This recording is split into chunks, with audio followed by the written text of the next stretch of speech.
in the proverbial hood, my friends. So, oh, I got like my mic there. I don't want to get like my hair in the way. Today I'm going to be doing a Bible reading with you guys. I know I said to some of you, my subscribers, that it would be in the morning, and I'm sorry because it's literally just noon for me now, or midday, whatever. And I know some of you guys are on the East Coast, so it's certainly later than that, but better late than never. Is it not? I do want to have a specified time that I do this every single day. I think that is proper, to say the least. I think, by the way, shout out to my homemade tea remedy. I've got like mint leaves, I've got apple, I've got ginger, and I've got lemon. You can't add honey to this. I did not add honey to this one because it was just sweet already. But it's quite good. It's quite good.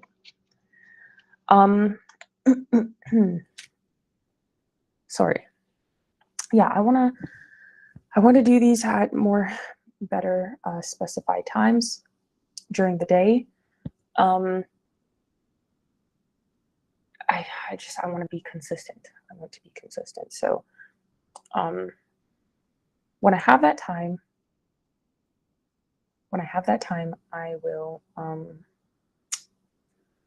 let you guys know. I'm going to see if, and my shows on the Karis Project run every day at 11 o'clock. I think it's Mountain Time.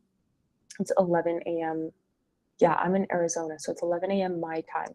So on Frank's Speech and the Karis Project on Rumble and X and all those places, our show runs every day at 11 a.m. So it would be better for me to start the day early and do this before that, and give myself like a couple hours to do that. So probably, I want to say 8 a.m. would be a decent time. I don't want to be like a non-committer. Like, I also don't want to make the decision yet, but I'm thinking that could be a good time. We'll see what I do tomorrow. Tomorrow's Monday. Let's see what I do tomorrow. Also, guys, I have been practicing with calligraphy. Not quite calligraphy, kind of, but like, you know, I've been practicing, like, can I see it? Oh, I can see it in that. Okay. On this screen I can't, but on that one I can. Yeah, this is a very basic, like, journal book kind of thing, whatever. But I've been practicing because I want to start like writing handwritten letters with like my cute pen, calligraphy pen, or fountain or quill pen or whatever. So yeah, I don't know. I like that. I'm excited about that. I also want to get more into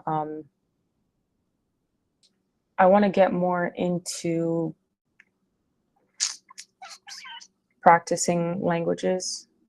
I like doing things with speed and with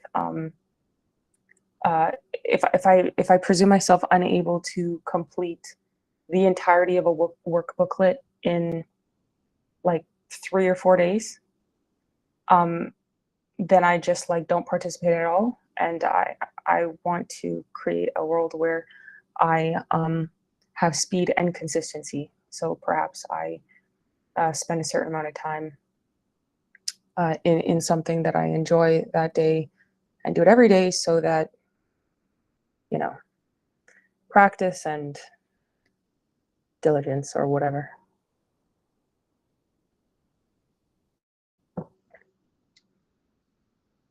It is something that two things can exist at one time. So I would like to try and practice that. So all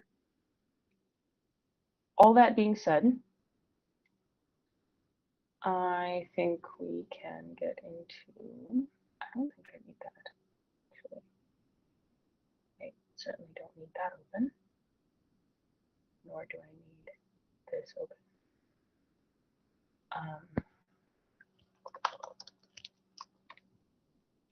I should have put, that's what I should have put. But I hope you guys are having a good morning nonetheless. I certainly am. It's nice outside. I'm probably going to go for a brief walk once this is over.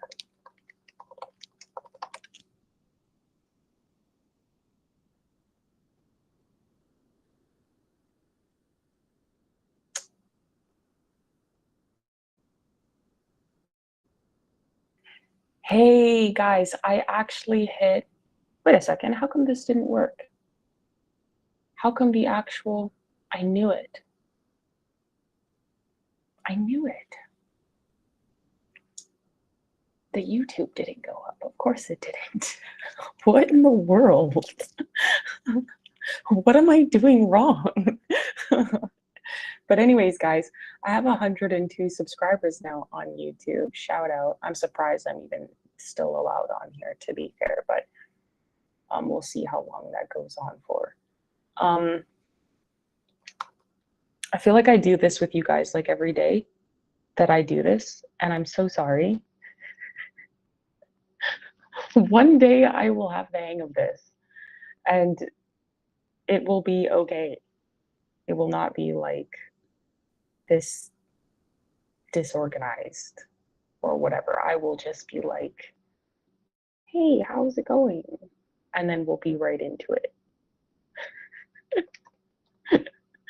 My dad is way better at all of this than I am, but I will figure it out in due time. I just want to pull this up because I know that there's going to be, I think, a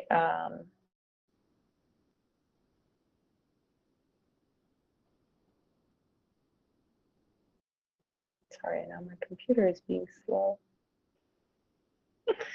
While that's loading, let me tell you. So I'm going to be doing chapter, in the Bible, I'm going to be doing chapter,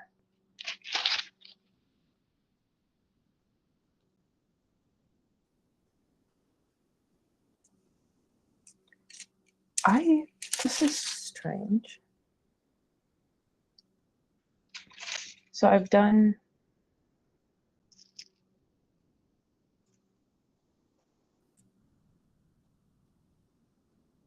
okay, done that. Yeah, I've done that. I think I'm on 88. I think I'm on chapter 88. Yeah. So that's where we're going to start. I'm certain.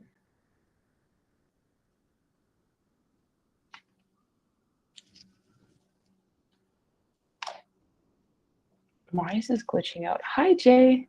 How's it going? Thanks for joining. You're like, I'm present. Nice. Okay. I'm going to read chapter 88 of Psalms. We'll see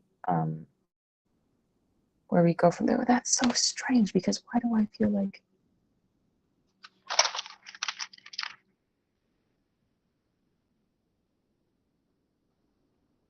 No, it is.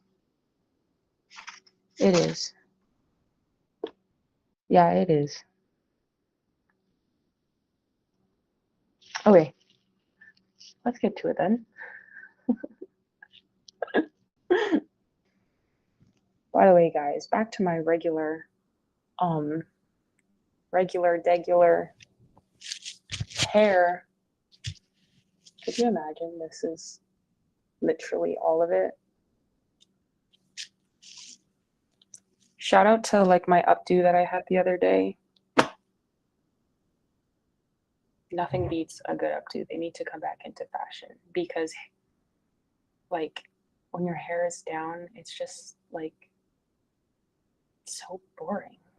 Or maybe I just make it boring. I don't know. Anyways, let me not get distracted. A prayer from deep misery, Psalm 88. Did I say Psalm 89 before? Wow.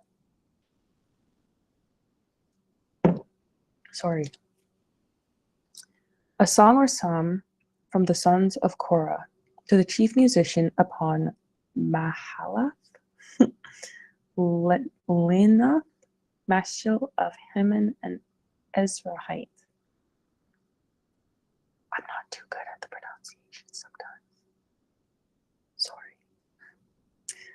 O Lord, God of my salvation, I have cried day and night before thee. I let my prayer come before thee.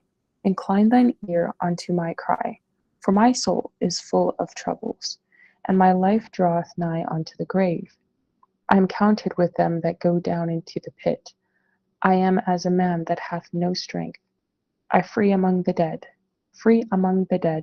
like the slain that lie in the grave, whom thou rememberest no more, and they are cut off from thy hand. Sorry, guys. I feel like this needs to be.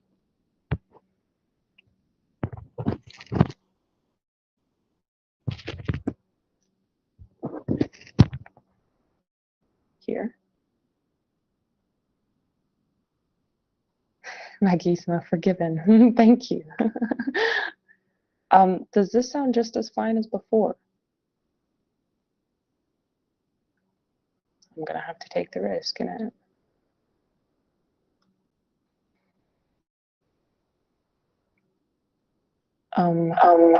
Okay, there we go. Sorry.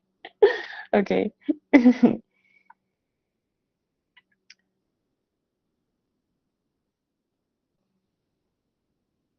Thou hast laid me in the lowest pit, in darkness, in the deeps. Thy wrath lieth hard upon me, and thou hast afflicted me with all thy waves, Selah. Thou hast put away mine acquaintance far from me. Thou hast made me an abomination unto them. I am shut up, and I cannot come forth. Mine eye mourneth by reason of affliction. Lord, I have called daily upon thee. I have stretched out my hands unto thee. Wilt thou shew wonders to the dead? Shall the dead arise and praise thee, Selah? Sounds good. Thank you, Jay. Shall thy loving kindness be declared in the grave, or thy faithfulness in destruction? Shall thy wonders be known in the dark, and thy righteous in the hand of forgetfulness? But unto thee have I cried, O Lord, and in the morning shall my prayer prevent thee. Lord, why castest thou off my soul? Why hidest thou thy face from me? I am afflicted and ready to die from my youth up. While I suffer thy terrors, I am distracted. Thy fierce wrath goeth over me. Thy terrors have cut me off. They round about me daily like water. They compassed me about together. Lover and friend hast thou put far from me, and mine acquaintance into darkness. By the way, guys, please share the stream so that other people can enjoy a Bible reading. Hi, Master J.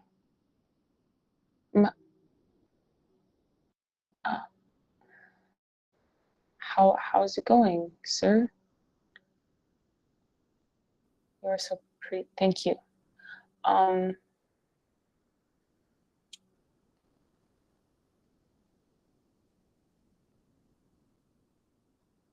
wonder how come. That's okay. All right. I'm going to it's so funny to me, like when people are like, you're so pretty, because like I never wear any makeup and I never, like, I'm so boring.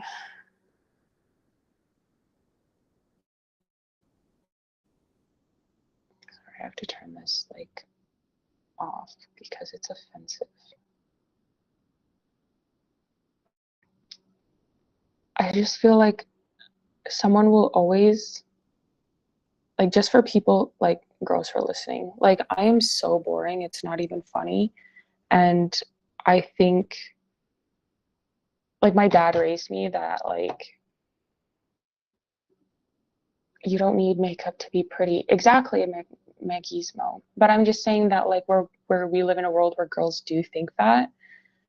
And if you're just yourself, I think someone will always think that you're pretty. Like, even though I'm a solid 4, people will always, someone will always think that you're cute or whatever.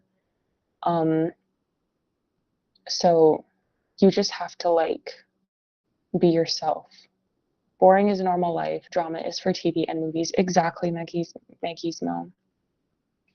I just think more girls should just not worry about wearing like a bunch of makeup and all this other stuff. Like, I literally wear 3 colors: black, white, or gray. Sometimes beige, sometimes pink, sometimes blue. It depends. So I guess I wear, those are all kind of like shades technically. Um, well, except for blue and pink. Yeah, someone is always gonna, like, this world is so vast and so big, someone will always find you attractive. That's just the point. Like, I just feel like so many girls, and I think so many girls are so pretty naturally. I think so many people get away, like, so many transgender get away with being deceitful because women wear makeup.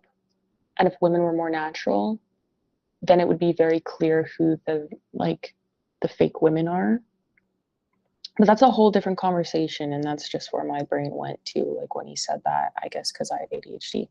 I one time as a kid go to Bible study with my aunt, but it's different than this one. Someone was possessed, telling she sleeps in the cemetery. She was screaming, crying, etc. Crazy shit. Still not sure if it was an act though. That does indeed sound very strange, Jay. That does sound very strange. Um, yeah, I just read the Bible. That's all I do, sir. Which I shall get back to in this moment. Um,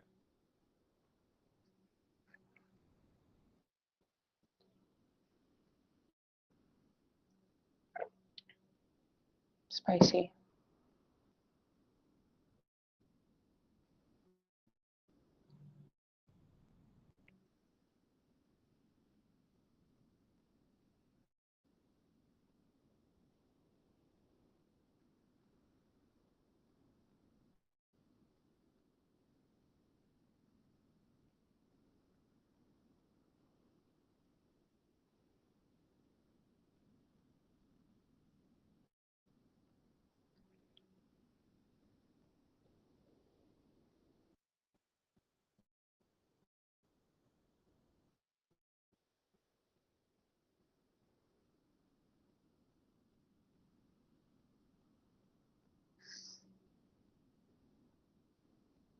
What?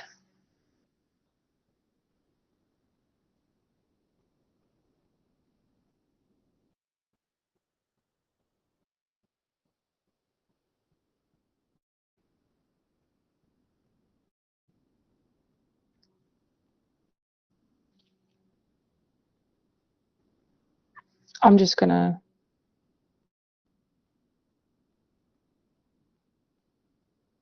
I'm just gonna start from this.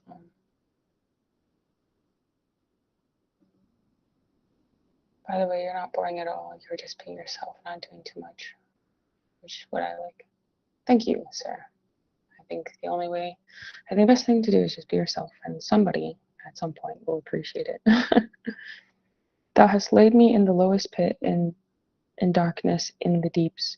Thy wrath lieth hard upon me, and thou hast afflicted me with all thy waves, Selah. Thou hast put away mine acquaintance far from me. Thou hast made me an abomination unto them. I am shut up, and I cannot come forth. Mine eye mourneth by reason of affliction. Lord, I have called daily upon thee. I have stretched out my hands unto thee. Wilt thou shew wonders to the dead? Shall the dead arise and praise thee, Selah? Shall thy loving kindness be declared in the grave, or thy faithfulness in destruction? Shall thy wonders be known in the dark, and thy righteousness in the land of forgetfulness? But unto thee have I cried, O Lord, and in the morning shall my prayer prevent thee. Lord, why castest thou off my soul? Why hidest thou face from me? I am afflicted and ready to die from my youth up. While I suffer thy terrors, I am distracted. Distracted is so real. Distracted is so real. Thy fierce wrath goeth over me. Thy terrors have cut me off. They came round about me daily like water. They compassed me about together. Lover and friend hast thou put far from me, and mine acquaintance into darkness. That is the whole chapter for 89. Can you stop calling me sir, though? I'm 23 years old. When kids call me sir, I feel old as F. Well, 23 years old is young, I suppose. I'm actually 27 years of age. So I guess I am old.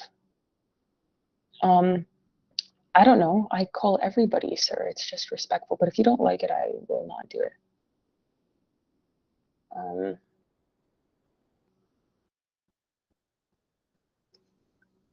Psalm 89.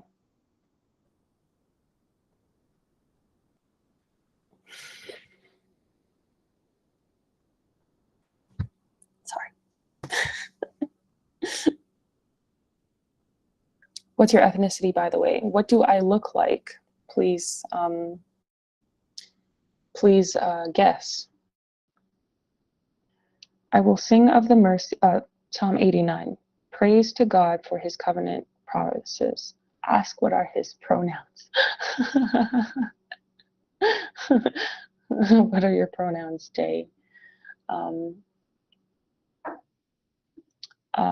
don't know, something Latina? No, I'm not Latina at all. I do not look Latina. I'm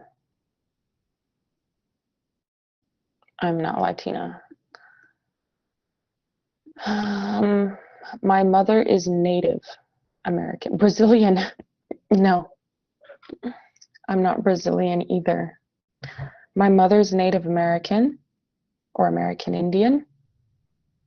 Same as Native, whatever. And my father is Caribbean. So there's that.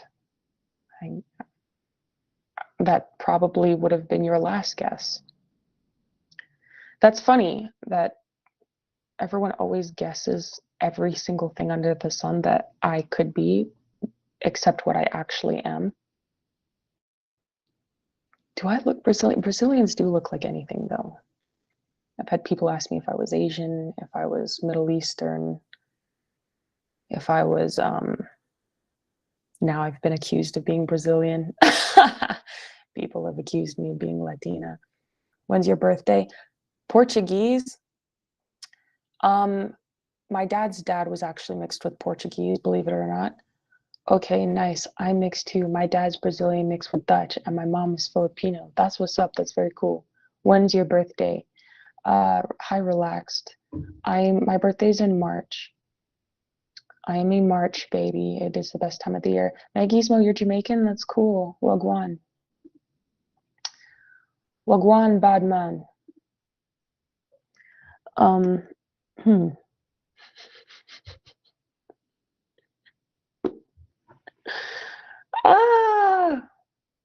Sorry. When in March? My birthday is March 16th. Yours February 8th, 1997. You're a month and I guess 5 or 6 days older than me. What's my Instagram? Everything, all of my socials should be like in the description. Everything should be in the description. Or you can go to, why is this still like the name on there? Why is the name still wrong?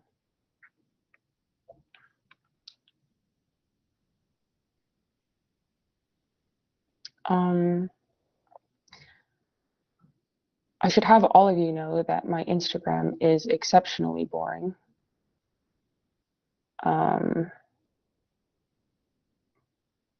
not.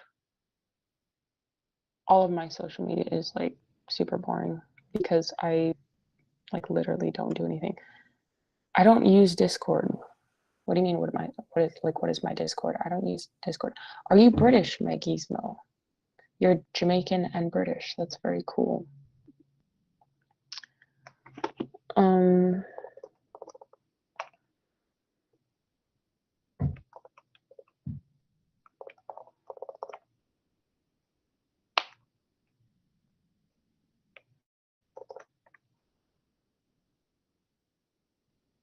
No, I didn't say it's in my Discord. I said it's in my description.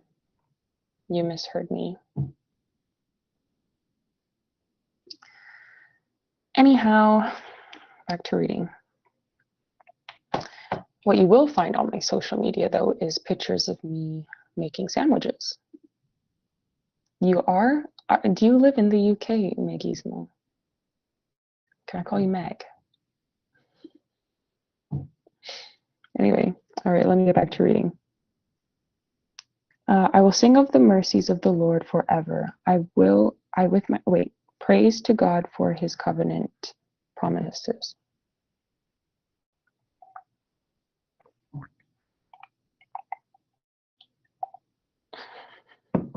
ASMR sounds maybe. I will sing of the mercies of the Lord forever. With my mouth will I make known thy faithfulness to all generations. For I have said, mercy shall be built up forever. Thy faithfulness shalt thou establish in the very heavens. I do live in the UK, and you may. Thank you, Meg. And that's very cool. We're in the UK, not precisely, but like approximately. I've been to the UK. I have a lot of family in the UK. I'm actually also a British subject, low key. By my father. But anyway.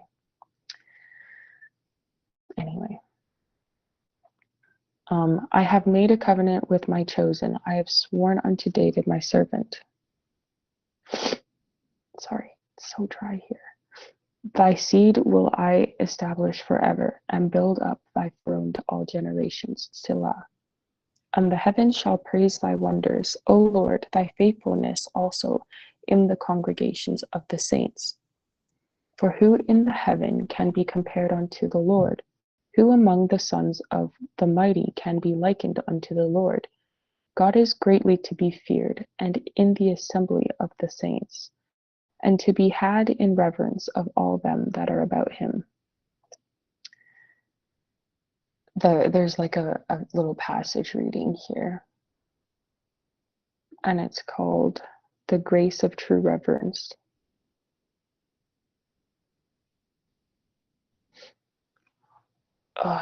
It is so dry. My nose is so dry, it feels like it's gonna bleed. Like, you know, when it's like so dry, like it hurts. Sorry. Guys, I swear I don't do drugs. I just live in the desert. Anyways, I've also been sick, so that probably doesn't help. The grace of true reverence. Every child should be taught to show true reverence to God. Never should his name be spoken lightly or thoughtlessly. Angels, as they speak it, veil their faces. With what reverence should we, who are fallen and sinful, take it upon our lips? Reverence should be shown for God's representatives, for ministers, teachers, and parents who are called to speak and act in his stead. Patriarchs and Kings, page 237.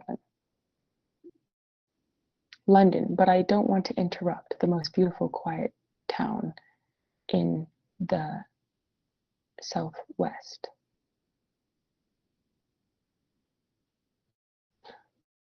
Very cool. Very cool. He said these sandwiches look good. Thank you. Thank you. And sir, you are 23 years of age and I am 27. I think you can find somebody your own age, respectfully.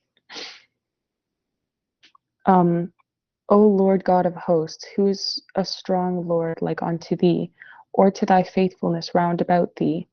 Thou rulest the raging of sea, when the waves thereof arise, thou stillest them. Thou hast broken Rahab in pieces, as one that is slain. Thou hast scattered thine enemies with thy strong arm. The heavens are thine, the earth also is thine.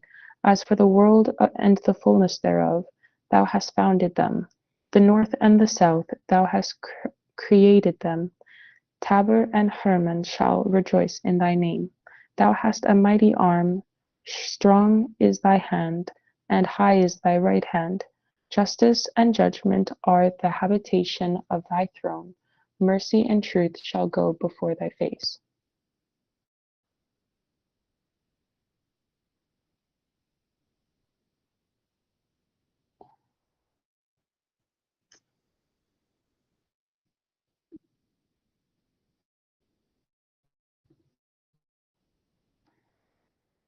Indeed, it is a comment that is a little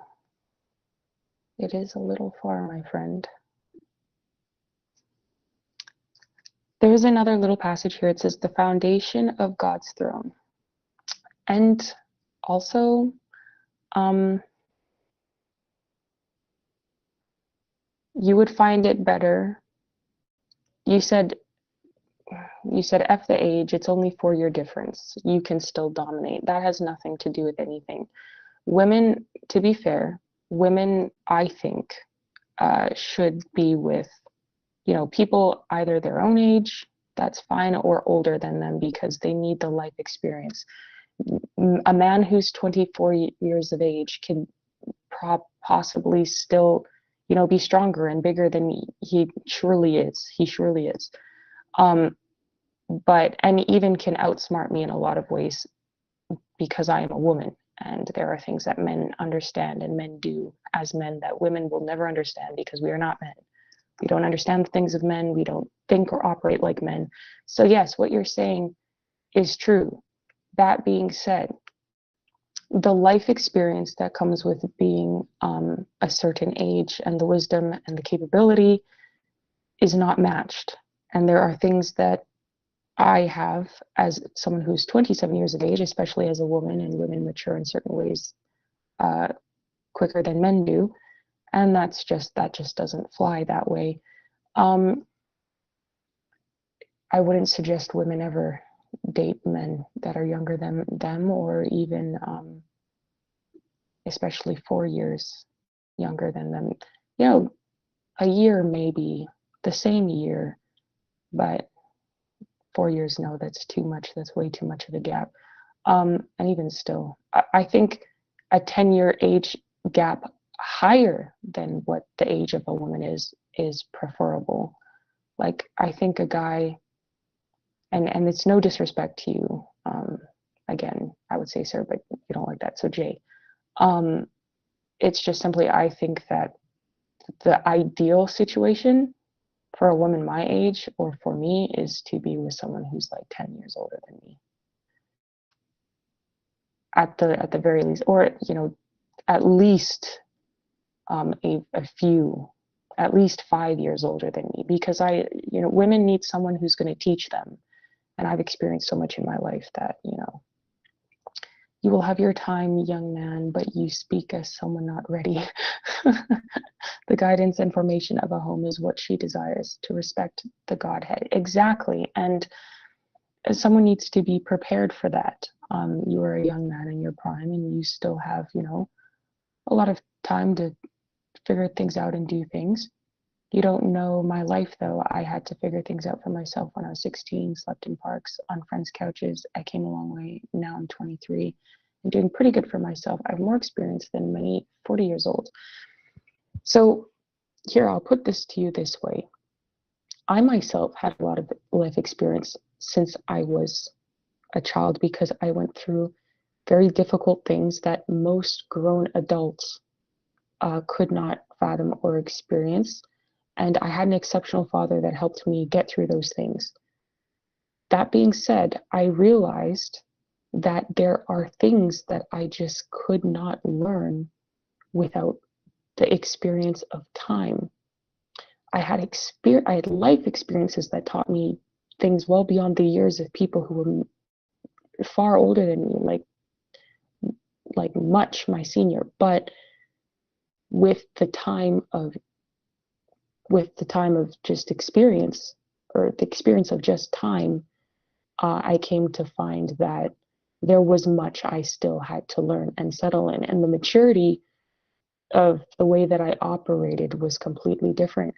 Um, Especially women at a young age and men at a young age, the maturity is different, especially for a man who's so much younger like that. Your maturity is going to be much different. And it doesn't mean that you're not a decent person now. That's not what that means at all. It's just that um, a woman who has was raised a certain way and wants certain things is going to want a man who's older than her, or at least the same age as her, that can, teach her things. I understand your point though, but I can have deep convos with 40-year-olds. Maturity isn't the same as anyone else. My friend, the way you spoke to me a few sentences ago, what you're saying is true, but the way that you spoke to me just a few sentences ago determines that, yes, you still have maturing to do. And there's certain circumstances that older men will evaluate, and they will operate differently under those circumstances, and you have yet to exact that thing. So it is nothing against you. You could be a great young guy. By the way, my English isn't the best. I live in Amsterdam and speak Dutch. I can tell that English isn't your first language, but you're quite well at it. You're very good at English, actually. So, I mean, yeah, I would say just keep learning from the older people around you. I can't tell you as a man how to be a man. I don't know. I literally don't know. But I can tell you that most women will appreciate someone of the same age who has that maturity, or someone who's older than them, because they can respect them, their knowledge, and what they've gone through in life. And I've been through more than most people can imagine. I've been through more than most men my own age can imagine.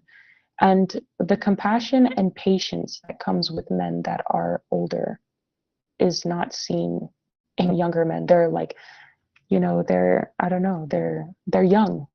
The men are young and they're inexperienced and they don't know how to deal with certain things.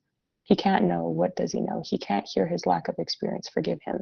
Yes, that's why I'm not angry at all by what he's saying. I understand he's young and he's going to be a young man, and a young man is going to do what young men do.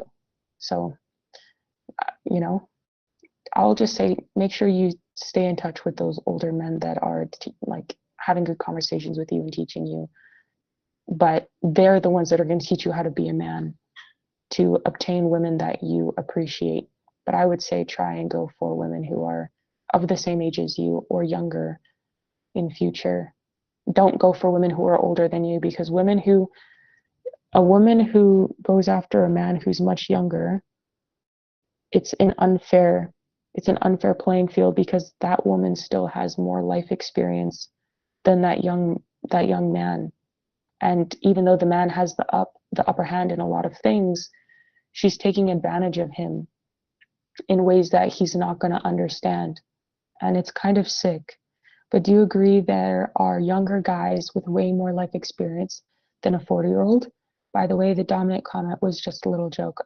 I know it was a joke, but um, life experience, uh, you can have more. You could have gone through more things in life, because more bad things could have happened to you and you could have had to overcome more things. But there are still things that time will give you wisdom. Time gives you wisdom experience is not determined based on the time that you've had on this earth, but the wisdom comes with that. And you can be wise beyond your years because of the experience, but with each year that you acquire, nothing can replace, like, nobody, I don't even know how to put that into words fully, but the older you get, the more that will make sense. And it might sound stupid now, it might sound foolish now, but where I was at mentally at 24, I am not now at 27. And it almost suggests that someone, it almost suggests that it can be equal, and it's not. If you're not actively moving forward every year, then you're stagnant, and stagnant is the same as regressing. Like, my dad is a mechanical engineering tech. He has a bachelor in technology. And he says if you're not mitigating the spread of disease and contagions, you're actually spreading it.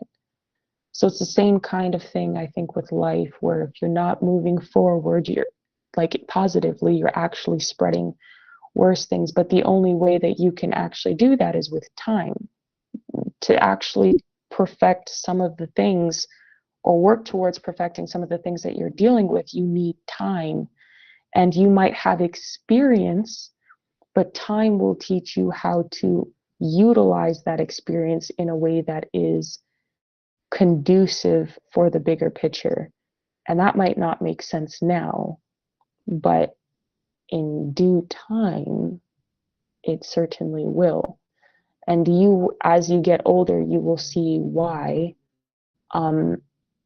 it is not beneficial for you to marry a woman who is multiple years older than you, even if it's 4 years. I mean, some people have done it, maybe they're happy, but the exception doesn't disprove the rule. And I don't know. I don't know. What works. And now you, my dear, have a beautiful mind. The fact that you are schooling him is the mismatch he doesn't understand. And I can only give, and again, I can only give my perspective as a woman for what, for what I have lived through. I cannot teach him as a man, but I can definitively say why something will not work for a woman. Let's say there are grown men that lived in their mom's basement till 30, and you are making it sound like I'm a little kid. I'm 23 years of age. Not that I'm saying I know it all, but I definitely not seen as someone who lacks experience. No, I wouldn't say that you are seen as someone who lacks experience. And I don't know what those experiences must be, but they must be quite vast for you to be speaking in such a manner. But there are grown men that are living in their mother's basement till 30. I'm not talking about those grown men. I'm talking about grown men who actually had experiences in life, but they have the wisdom of time that they can add to that experience, that can be translated to a woman and operating well with a woman. And you're not, they're like, you're so different. Like I said, you're so different at 24 and 27. As a woman, I'm so different from 24 and 27. It's just not like a woman who is with someone who is 4 years younger than them is not with them for the same reason a man wants to be with a younger woman. It's not the same. Like a man wanting to lead and protect and provide for that woman and blah, blah, blah. The woman is not with a guy who's that much younger, because if a guy's like a couple months younger than her, and so he's like born the previous year, like say I'm born in March and somebody else was born in like August the previous year, that's really not much of a difference. You guys are months apart, but just you guys are technically, you're months apart from that person, even though you're like a year's difference. If you are years apart from somebody, from a woman, and she's going after you, it's because you're an easy catch for her, and she can't acquire the men her age or men older than her. and she's taking advantage of the situation, and she wants control over the relationship, and they'll find a lot of ways to get it. Arguing the point of how mature you may be is ironically showing how immature you are. That's something that you'll have to understand with time. I also believe I have an old soul. I like jazz music, old school stuff, etc. I believe I have a great understanding of life since a young age. I heard when I was a kid, I didn't play with toys. I mean, yeah, that may be all and well. That still has nothing to do with the experience that I'm speaking about. In You will need a man to explain this to you, because I cannot explain it in a way that you need to understand. Perhaps go to my podcast on the Karis Project on Rumble and check out the show I did last night and listen to my father explain some things, and things will make sense to you then. Since you have a lot of experience, things should make a lot more sense to you. All right, I shall continue with my reading. So there's a reading here. The foundation of God's throne. Satan declared that mercy destroyed justice, that the death of Christ abrogated the Father's law. Had it been possible for the law to be changed or abrogated, then Christ need not have died. But to abrogate the law would be to immoralize transgression and place the world under Satan's control. Yet the very means by which Christ established the law, Satan represented as destroying it. Here will come the last conflict of the great controversy between Christ and Satan. Sorry, Desire of Ages, page 762 and 763.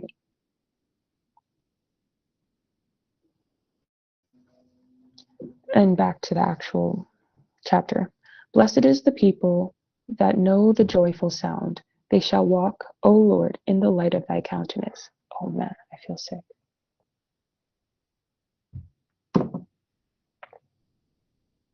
I have been very ill in the days past.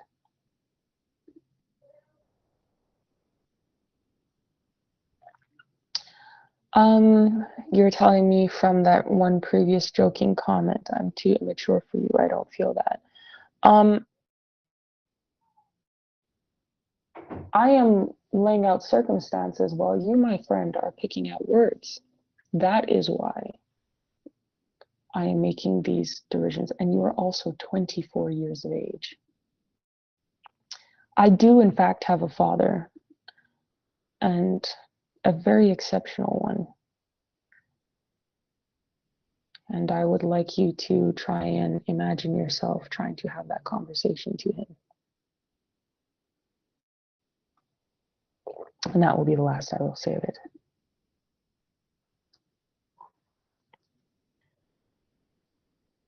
In thy name shall they rejoice all the day, and in thy righteousness shall they be exalted. For thou art the glory of their strength, and in thy favor our horn shall be exalted. For the Lord is our defense, and the Holy One of Israel is our King. Then thou spakest in vision to the Holy One, and saidst, I have laid up help upon one that is mighty. I have exalted one chosen out of the people. I have found David my servant, with my holy oil have I anointed him, with whom my hand shall be established. Mine arm also shall strengthen him. The enemy shall not exact upon him, nor the son of the wicked afflict him. And I will beat down his foes before his face, and plague them that hate him. But my faithfulness and my mercy shall be with him, and in my name shall his horn be exalted. And I will set his hand also in the sea, and his right hand in the rivers. He shall cry unto me, Thou art my Father, O God, my God, and the rock of my salvation. Okay, no, that's not it yet.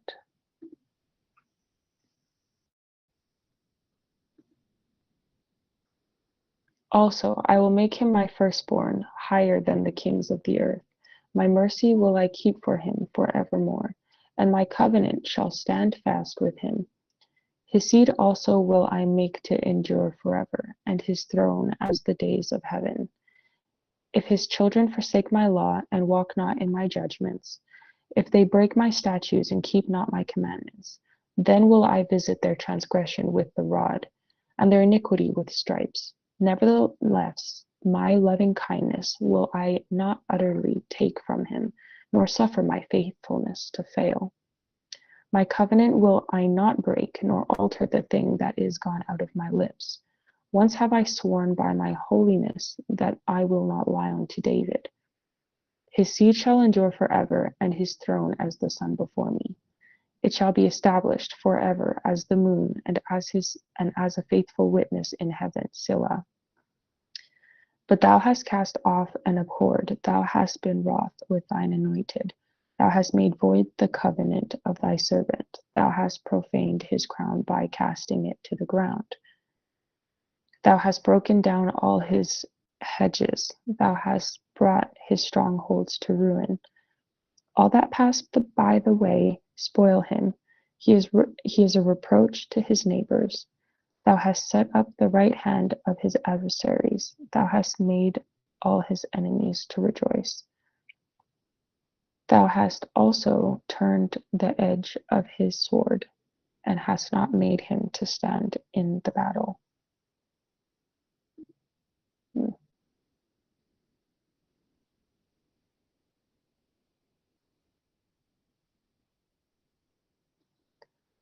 Thou hast made his glory to cease, and cast his throne down to the ground. The days of his youth hast thou shortened. Thou hast covered him with shame. Selah. And there is another passage here before I get to the next page. It says, God does not tolerate or excuse sin. God permitted David to go on unrebuked in sin, and while transgressing the divine precepts, to remain in peace and prosperity upon his throne. The skeptic and infidel might have had some excuse for citing the history of David as a reproach to the religion of the Bible. But in the experience through which he caused David to pass, the Lord shows that he cannot tolerate or excuse sin. And David's history enables us to see also the great ends which God has in view in his dealings with sin. It enables us to trace, even through darkest judgments, the working out of his purpose of mercy and beneficence.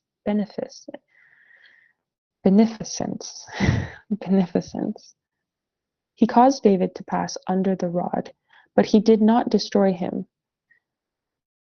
The furnace is to purify, but not to consume. The Lord says, if they break my statutes and keep not my commandments, then will I visit their transgressions with the rod, and their iniquity with stripes.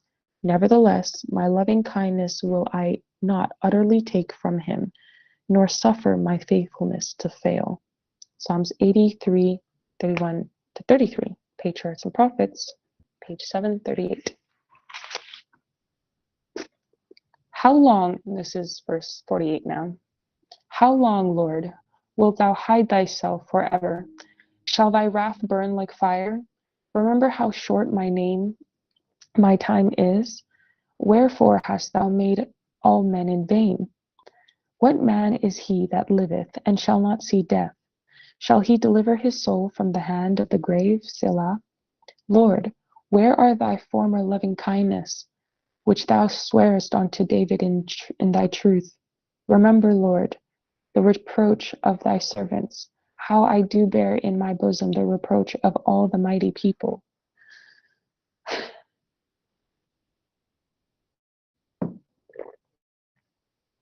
Cannot breathe.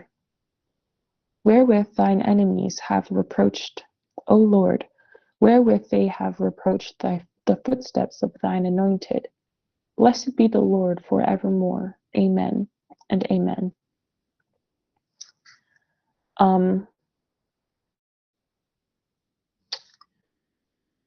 You said,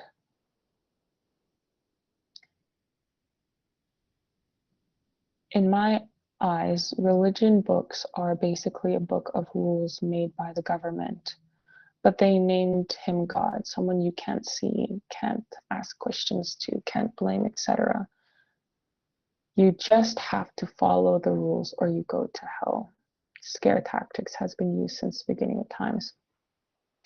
The Bible says the fool says there is no God. And, you know, my father raised me and taught me well history and the Bible and different derisions of the same and how things have been corrupted and changed and where to find the origin stories or the origin manuscripts and the originating languages and how to translate them, all sorts of things. This also comes back into play. A woman needs a man around her that will not tell her that he is capable, but show her so much that she is capable that she will desire herself to be around that man because she sees the capability of that man, of her father in that man. And she sees that that man can love and protect her with equal value and teach her with equal value, if not more than what her father has given her. Arguing the point of, oh wait, that is why it is an act of faith. Yes, but there is also so much proof. And I will not get into a religious debate with a man because that is a conversation that I'm ill-equipped for. Also, if you don't trust the government, you also shouldn't trust the church because they are the ones putting a church in every city and neighborhood.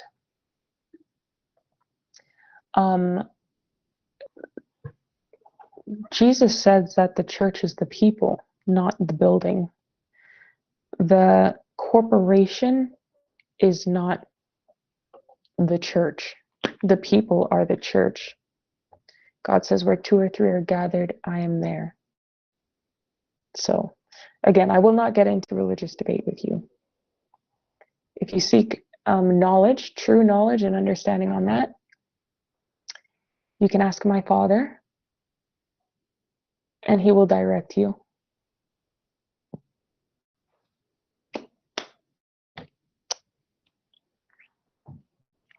I will put his Twitter/X handle here so that you can look him up and have good conversation with him about the same. Because I am not a man that I should think myself capable in teaching them. Correct. Exactly, Mag. Okay. Psalms 90. And let me just, okay, and then maybe I will close the Bible reading section. This is a good woman indeed. Thank you, Mac. By the grace of God and my Father alone, surely. I will do Psalms 90 and Psalms 91. Perhaps even 92.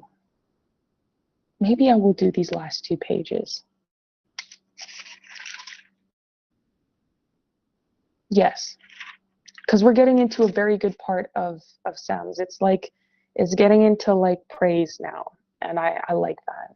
So, okay. Moses prays for the nation. Lord, thou hast been our dwelling place in all generations. Before the mountains were brought forth, or ever thou hadst formed the earth and the world, even from everlasting to everlasting, thou art God. Thou turnest man to destruction, and sayest, Return, ye children of men. For 1,000 years and thy sight are but as yesterday when it is past, and as a watch in the night. Thou carriest them away as with a flood. They are as a sheep in the morning. They are like grass which groweth up. In the morning it flourisheth, and groweth up, and in the evening it is cut down, and withereth. For we are consumed by thine anger, and by thy wrath we are troubled. Thou hast set our iniquities before thee, our secret sins in the light of thy countenance. For all our days are passed away in thy wrath. We spend our years as a tale that is told. The days of our years are 80 and 10. And if by reason of strength they be 80 years, yet is their strength labor and sorrow, for it is soon cut off, and we fly away. 80 and 10 is 70 years. 80 years is 80. Like 10 is 20. So 80 is 60 plus 10, 70, right? Who knoweth the power of thine anger? Even according to thy fear, so is thy wrath. So teach us to number our days, that we may apply our hearts unto wisdom. Return, O Lord, how long? And let it repent thee concerning thy servants. O satisfy us early with thy mercy, that we may rejoice and be glad in all our days. Make us glad according to the days wherein thou hast afflicted us, and the years wherein we have seen evil. Let thy work appear unto thy servants, and thy glory unto their children. And let the beauty of the Lord our God be upon us, and establish thou the work of our hands upon us. Yea, the work of our hands establish thou it. And there's like a little passage here. It says, Jesus sees what we might be. In every human being, Jesus discerned infinite possibilities. He saw men as they might be, transfigured by his grace. In the beauty of the Lord our God, Psalms 90, verse 17. Looking upon them with hope, he inspired hope. Meeting them with confidence, he inspired trust. Revealing in himself man's true ideal, he awakened for its attainment both desire and faith. To many a despairing one, there opened the possibility of a new life. Education, page 80. To many a despairing one, there opened the possibility of a new life. Okay. Psalms 91.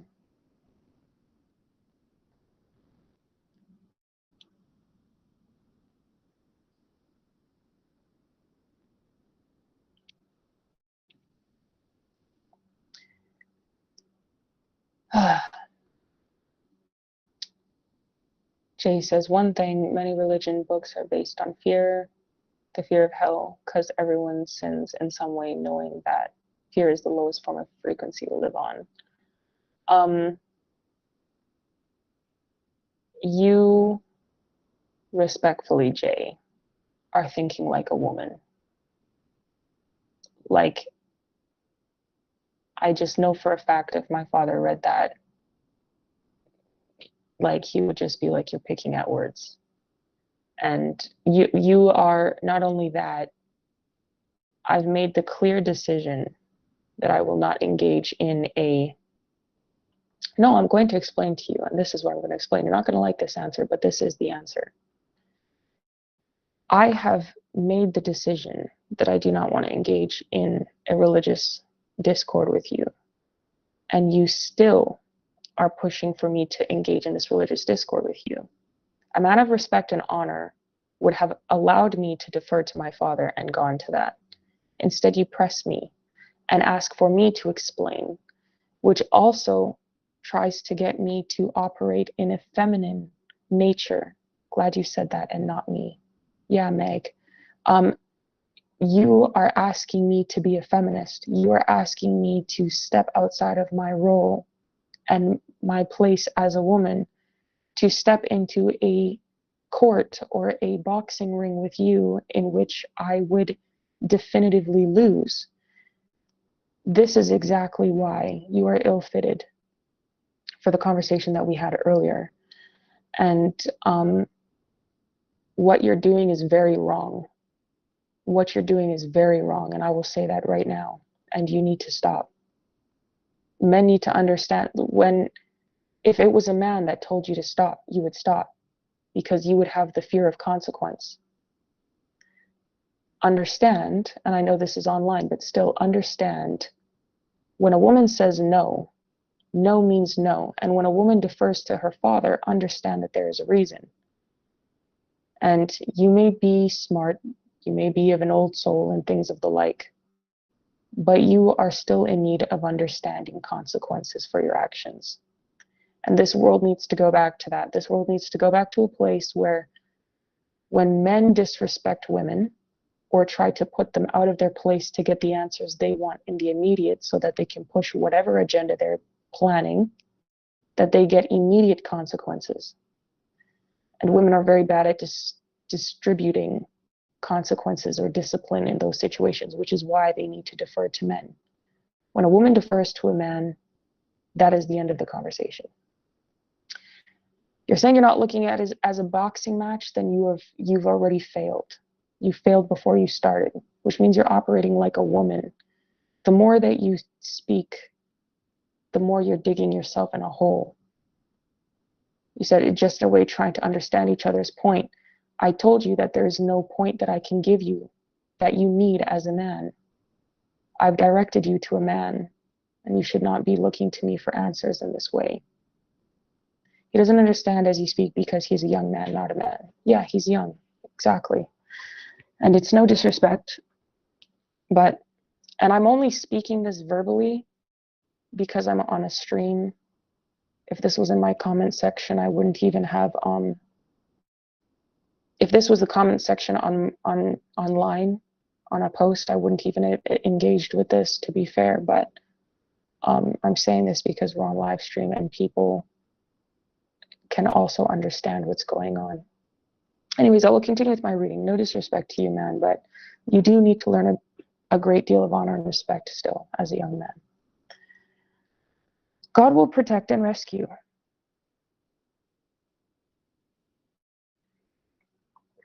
am running out of water. I'm running out of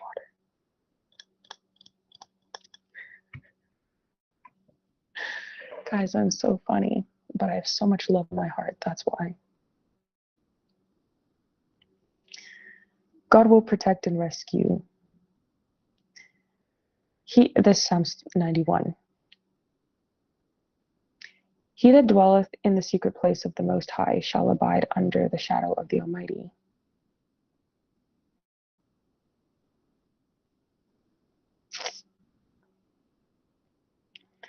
I will say of the Lord, he is my refuge and my fortress.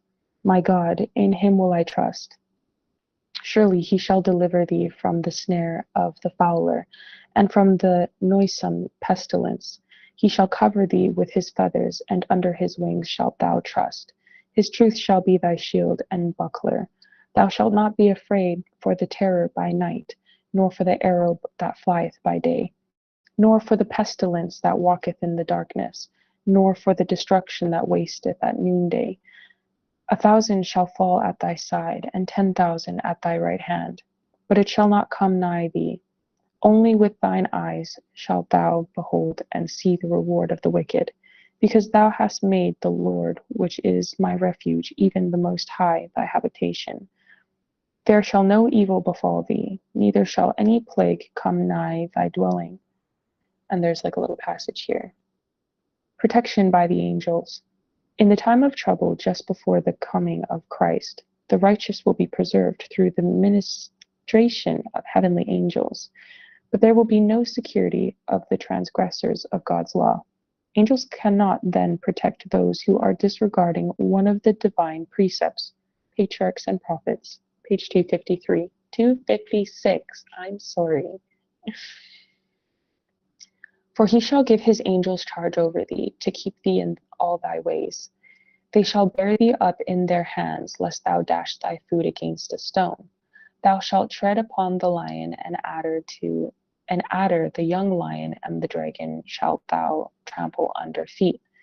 Because he hath set his love upon me, therefore will I deliver him. I will set him on high, because he hath known my name. He shall call upon me, and I will answer him. I will be with him in trouble. I will deliver him and honor him. With long life will I suffer him, and shew him my salvation. Psalms 92. It is a good thing to praise God.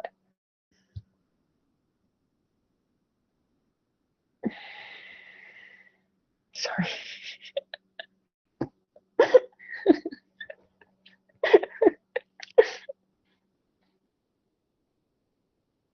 Hi, Teza. Why aren't those women in the kitchen getting food ready for a man? The boxers. That's hot. Jesus in Islam. I'm a Christian, man. I'm not gonna argue that with you. Um, Check out my IG. You'll see a bunch of really delicious sandwiches.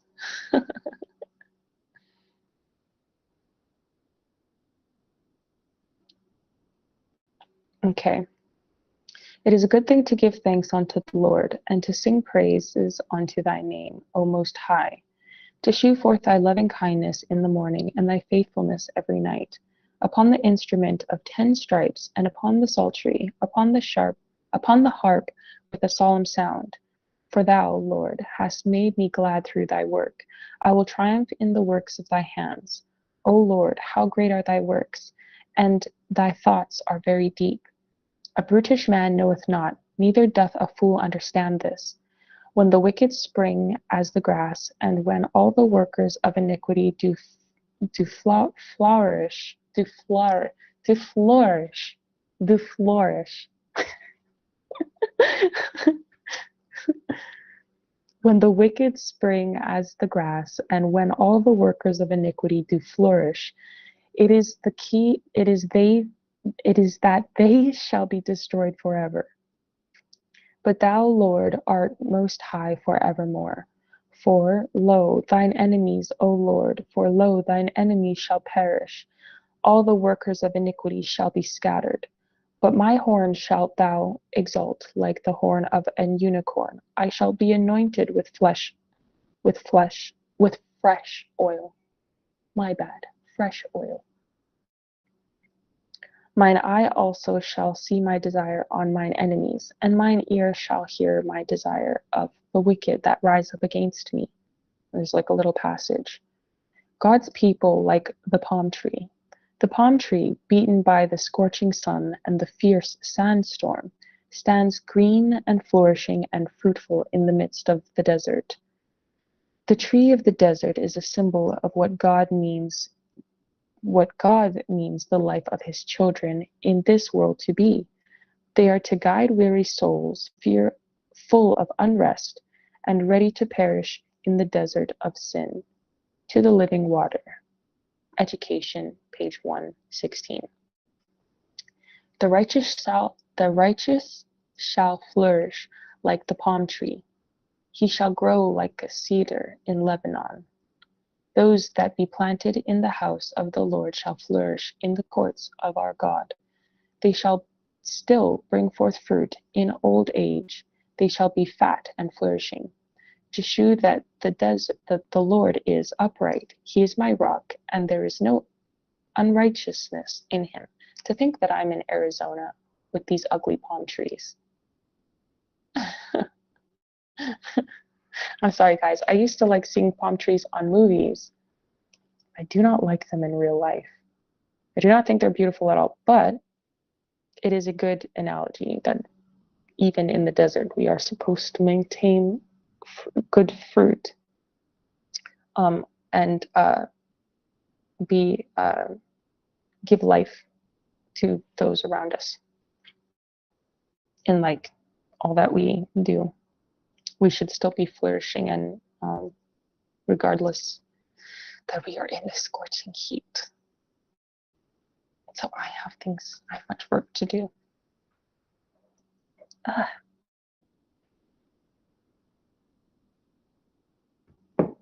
Sorry. Okay, last chapter. Psalms 93. The Lord reigns. The Lord reigneth. He is clothed with majesty. The Lord is clothed with strength, wherewith he hath girded himself. The world also is established, that it cannot be moved. Thy throne is established of old. Thou art from everlasting. The floods have lifted up. O Lord, the floods have lifted up their voice. The floods lifted up their waves. The Lord on high is mightier than the noise of many waters, yea, than the mighty waves of the sea. Thy testimonies are very sure. Holiness becometh thine house, O Lord, forever. Oh, I lied. Just another verse. Amen, Meg. Psalm 94. The Lord will avenge his people.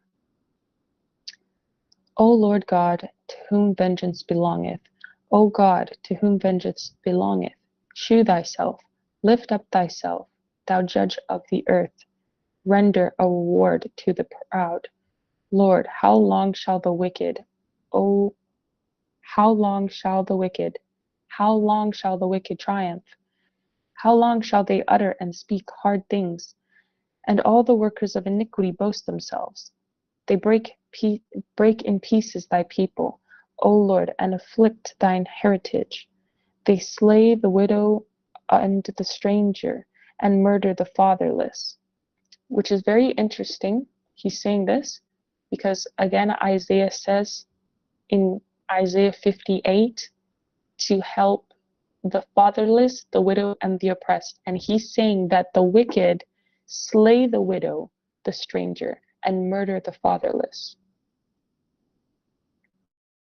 They break in pieces thy people, O Lord, and afflict thine heritage.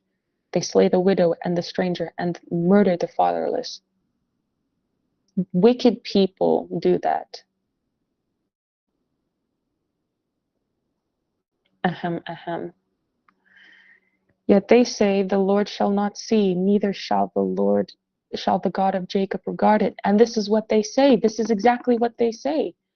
We were in the stream just last night, and this is like people were trying to tell, like Nala, like people try to say that God is not going to care about these people that come out of these situations. That is wickedness. That is literally the definition of wickedness by the whole Bible. Like, and they have the same, they have a same what's it called, playbook. They all do the same stuff because evil is evil. You have either the spirit of God, the Holy Spirit, or you have the spirit of the devil. It's one or the other. No sound for you. You don't have sound. My friend Ryder. Oh, it's funny because you're Ride the Light and you're also Ryder, right? It's almost the same. It's like a play, Ryder. If I can call you Ryder. Wait, you said you have no sound.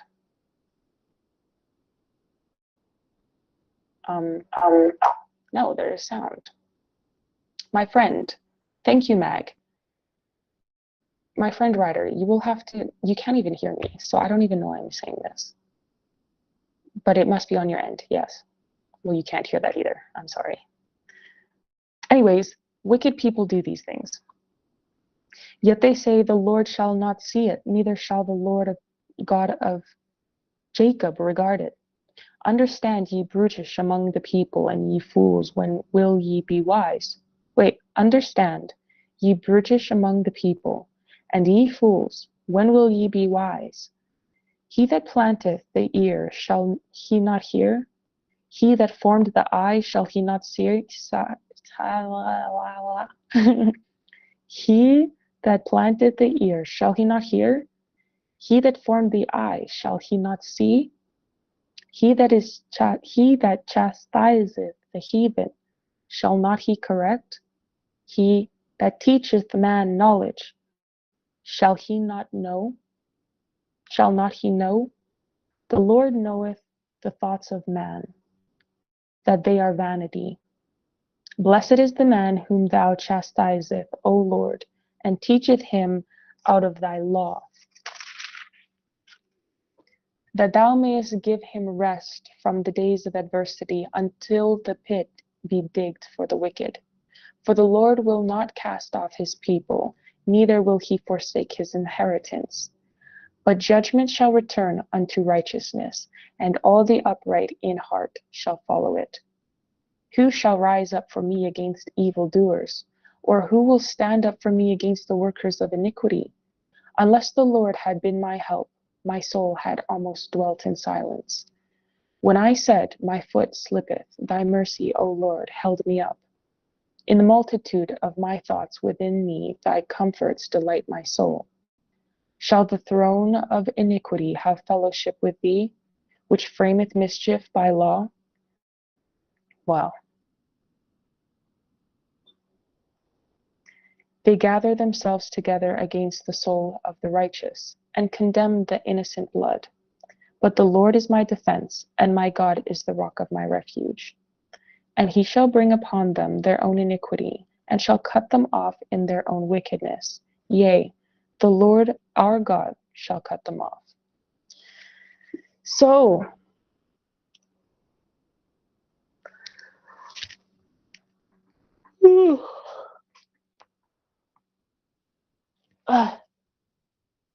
sorry guys, I had to stretch.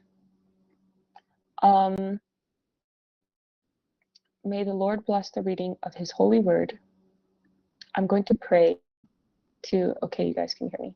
I'm going to pray to close the Bible reading, and then I'll go to looking over some stuff just on the feed.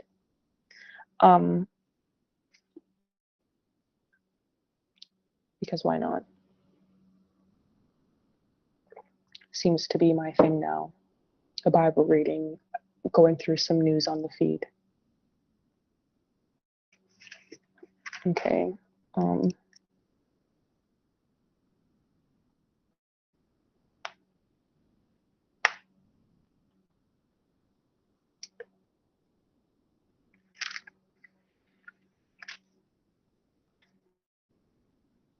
Wow.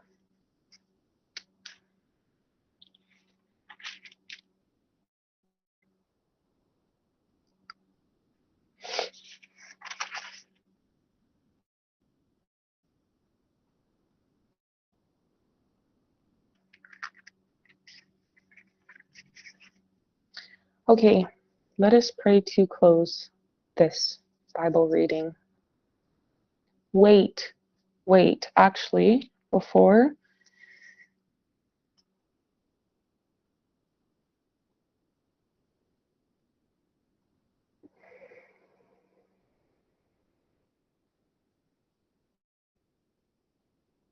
someone sent me a Bible verse, and I said I would read it.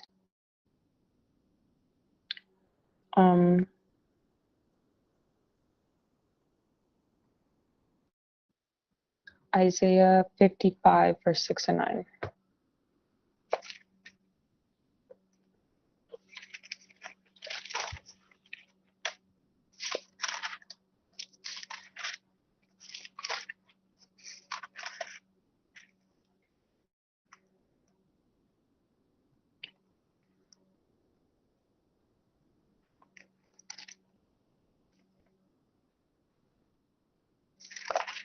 I thought so. I was like, I'm pretty sure. Isaiah 55.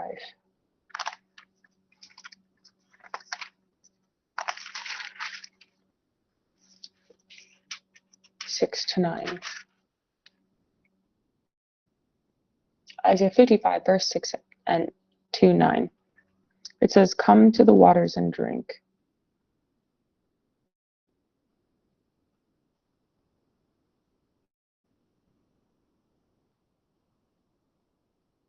And I will also read Isaiah 42, 16. That's what I thought. There was another one. This one says, seek the Lord. Seek the Lord while he may be found. Call ye upon him while he is near. Let the wicked forsake his way, and the unrighteous man his thoughts. And let him return unto the Lord, and he will have mercy upon him, and to our Lord. For he will abundantly pardon. For my thoughts are not your thoughts, neither are your ways my ways, saith the Lord. For as the heavens are higher than the earth, so are my ways higher than your ways, and my thoughts than your thoughts. For as the rain cometh down, and the snow from heaven, and returneth not thither, but watereth the earth, and maketh it bring forth and bud, that it may give seed to the sower, and bread to the eater. Oh, I read up until 10. But there's a little passage here. The plant does not germinate. It says, we do not live for self. The plant does not germinate, grow, or bring forth fruit for itself, but it but to give seed to the sower and bread to the eater. Isaiah 55:10. So no man is to live unto himself. The Christian is in the world as a representative of Christ for the salvation of other souls. There can be no growth or fruitfulness in the life that is centered in self. Christ Object Lessons, page 67. Yeah. We are everything we do. And this is what Nala's husband was saying last night. You're a Christian, you are a representative of Christ, and what you do affects other people. And as a man, he needs to have good speech. And the guy was arguing with Jordan, but Jordan was correct. Isaiah 42:16. This one says, "And I will bring the blind by a way that they knew not. I will lead them in paths that they have not known. I will make darkness light before them, and crooked things straight. These things will I do unto them, and not forsake them." This one is a song about the Lord in this chapter. Facts, I lived exactly that. The first part, at least, accepting him changed everything. Exactly. And then it goes, "They shall be turned back, they shall be greatly ashamed that trust in the graven images, that say to the molten images, ye are our gods. And the Lord will bring his people home," is the next part. "Hear ye deaf, and look ye blind, that ye may see. Who is blind but my servant?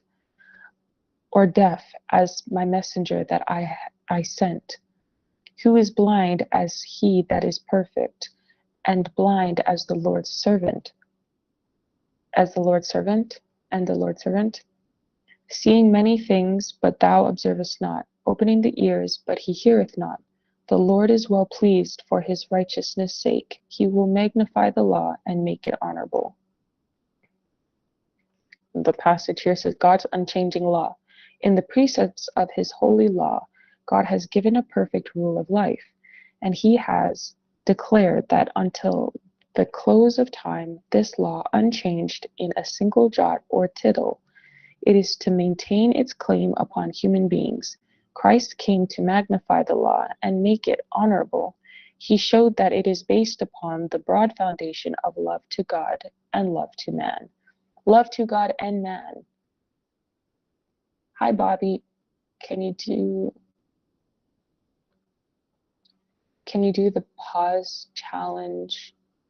If someone says pause, you cannot move until someone says unpause. If someone says mute, you cannot talk until someone says unmute. I don't understand the purpose of that, Bobby. Is that water you put in the sunlight to purify it? What? No, this is water. This is homemade tea that I made. It has mint leaves, fresh mint leaves, ginger, apples, and lemon. It's very delicious, and it's very healthy. You should drink it in the morning and the night before you go to bed. Sometimes you can drink it midday, but you don't want to be drinking it all day, like I have been doing. You should not, rather. There actually is an illustration. I want to read this. This is for Isaiah 43, verse 1 to 4. I want to read that. My skin is so itchy, like just in general. What kind of TikTok challenge? Exactly. What kind of TikTok challenge is that? And this one's for Isaiah 43, 1 to 4. Okay, let's just read for context. "The work of Christ, the servant. Behold my servant, whom I uphold, mine elect, in whom my soul delighteth. I have put my spirit upon him. He shall bring forth judgment to the Gentiles. He shall not cry, nor lift up, nor cause his voice to be heard in the street. A bruised reed shall he not break, and the smoking flax he shall not quench. He shall bring forth judgment unto truth." Christ's example. In his life, no self-assertion was to be mingled. The homage which the world gives to position, to wealth, and to talent was to be foreign to the Son of God. None of the means that men employ to win allegiance or to command homage was the Messiah to use. Patriarchs and Kings, page 692 and 693. Verse 4, he shall not fail nor be discouraged till he have set judgment in the earth, and the isles shall wait for his law. And then this passage, 4 verse 1 to 4, says, an illustration of Christ's revelation to us. Those who accept Christ as their personal Savior are not left as orphans to bear the trials of life alone. He receives them as members of the heavenly family. He bids them call his Father their Father. They are his little ones, dear to the heart of God, bound to him by the most tender and abiding ties. He has toward them an exceeding tenderness, as far surpassing what our fathers or mother has felt toward us in our helplessness, as the divine is above the human. Of Christ's revelation to his people, there is a beautiful illustration in the laws given to Israel. When through poverty a Hebrew had been forced to part with his patrimony and to sell himself as a bondservant, the duty of redeeming him and his inheritance fell to the one who was nearest of kin. See Leviticus 25, verse 25, verse 47 and through 49. Ruth 2, verse 20. So the work of redeeming us and our inheritance, lost through sin, fell upon him who is near of kin unto us. It was to redeem us that he became our kinsman, closer than father, mother, brother, friend, or lover is the Lord our Savior. Desire of Ages, page 327.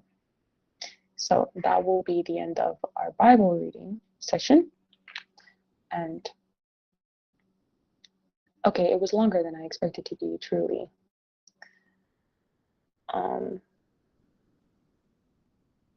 But that is okay. That is okay. Okay, so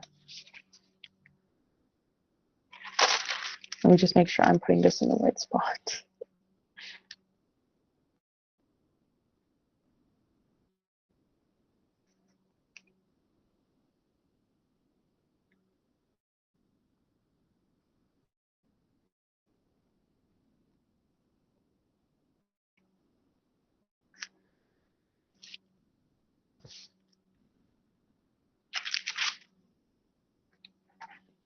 Okay, let's pray. Thank you. Sadly, I missed most of it. It's okay.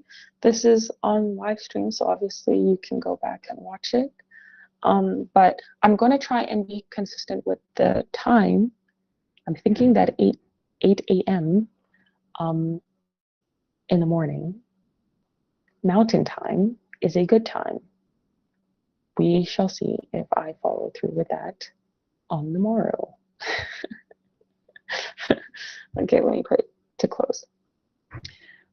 Dear Heavenly Father, thank you so much for this day. Thank you for waking me up this morning. Thank you for waking everybody up this morning that's here on this stream and that joined. Please bless them. Help the reading of your word today to touch their mind, bodies, and spirit. Help us to know that you are God and that you are here to protect us and to provide for us. Help us to know that we can have a relationship with you and to trust you with everything, that you can lead us and guide us and help us.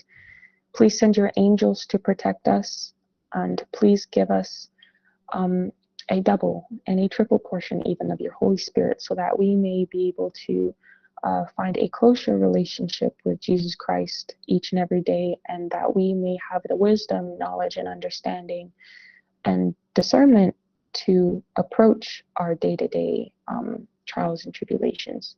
Please help us to continually keep praise in our mouth for you, knowing that you are the one who will deliver us and that you are protecting us against the wiles of the enemy, and that nothing, no weapon that is formed against us will prosper, and not even our enemies. But please, Lord, please deliver us from the enemy that has long been ruling over all of us in various ways in life, whether it be in work, in our homes, in our own minds, or in our countries. Lord, please deliver us soon from the enemy's hold over our nation and our homes and our churches and all that you seek to flourish even in the suffocating heat of the desert. Please help your children to be fruitful and flourish in the most beautiful way, even when it seems that everything is dark, dreary, or desolate, or dry, or surrounding it. Thank you for all that you've done for us thus far. Thank you for delivering us in ways that we cannot even see or comprehend or even know or fathom. Thank you for the protection and love that you continuously give to us and those around us. And thank you that it is you alone that has made these plans for our deliverance and our success, and help us to trust in you only and not the things of this world, not the kings, not the princes of this world, not the money of this world, not the assets, not the power or status or position. Help us to trust in you and you alone. Thank you again for all that you've done and will continue to do for each and every one of us, so that we may exact our plan, well, your plan rather, for salvation of ourselves and those around us. Help us to maintain that love and respect for you, so that we may be able to distribute it to the people that we interact with on a day-to-day basis, and draw ever closer to you and others through the same. In Jesus' name I pray. Amen. Thank you, guys, for listening to the Bible study today. I am such an awkward person, but that is okay. Anyways, I enjoy these.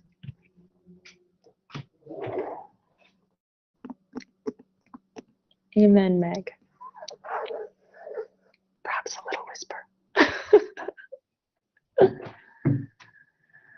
I do have to run also to the store today, but we'll see how that goes.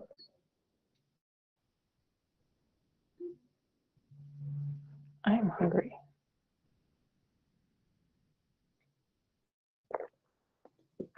I'm a snacker when it comes to food.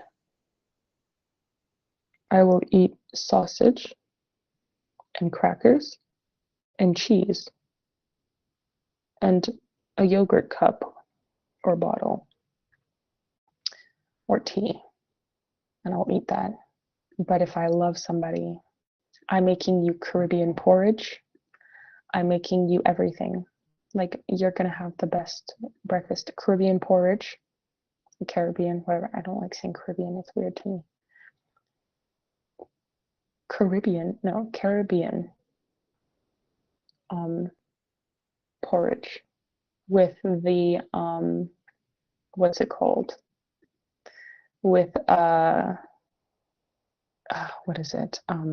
English, sorry. And it is in fact my first language. That really thick and sweet sugary milk, condensed milk. With condensed milk and nutmeg and cinnamon and some fruit, perhaps some tea or hot chocolate, depending on what you like. Personally, I'm a tea person.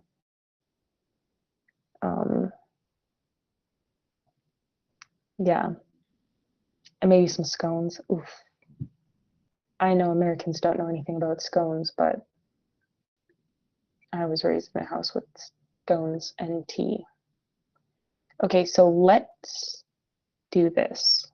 I'm going to share the page and we'll talk about some things. I know I won't be able to really hear anything really.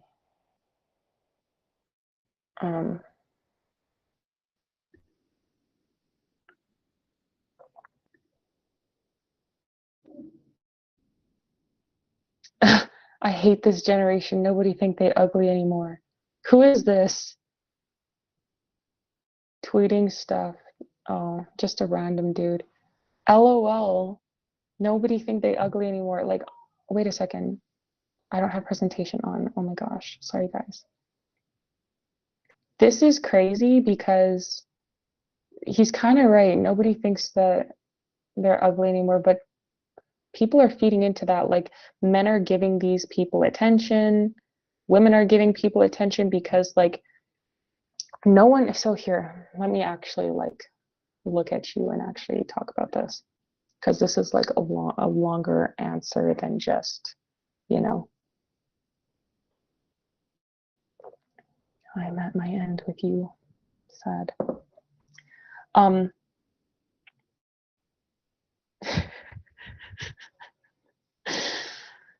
men dating women only because they can sleep with them or because they look good on their arm or whatever else, not because of character or whatever.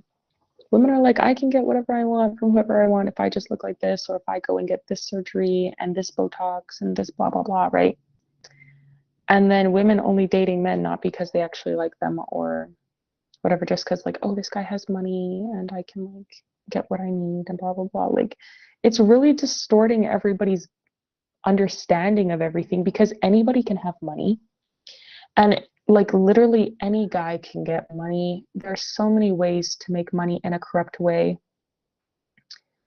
And then with women, any woman can be beautiful.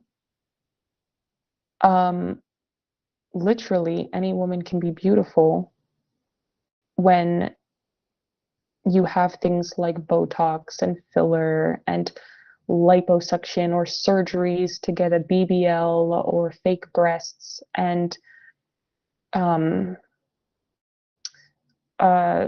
surgery and everything, like anything cosmetics, like, and then on top of it, makeup and fake hair and dyeing your hair different colors and having expensive clothes, and anybody can look good. Like, it's so easy to take yourself probably from a 4, like myself, to like a 10 out of 10, or like a 1000. I don't know. You go 0 to 100 real quick. Your kids are still going to be ugly. But like, so with that being said, it's better to just get somebody who's attracted to you naturally, because someone like, this is what I'm just saying, that it is warping people's mind because of the way that they are. She speaks to my heart. Thank you, Meg. Um, people are warping their own thing. Like, if you go back to traditional courtship, where you had to have good character, you had to be an asset, you had to have good skills. Like, women typically were very well versed in stitching, knitting, sewing, embroidery, things that my grandmother taught me when I was a kid, and great grandmother. Sewing, cooking, cleaning, piano, art, literature, history, all of these, things that my grandmother taught me. She's also a British subject. Can't blame her. They're traditional. She's traditional. She's traditional. She's Caribbean.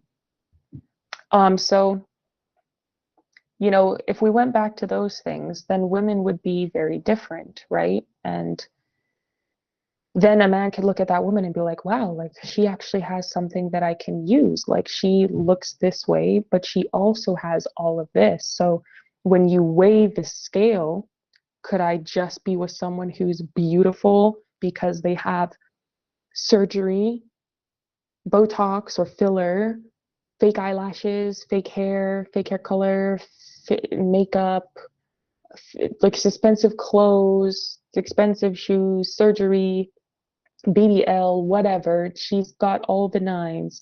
She's super skinny. She's on Ozempic, or maybe she's been starving herself. Regardless, the result is the same. Can I be with her and all she does is take my money and my resources and assets?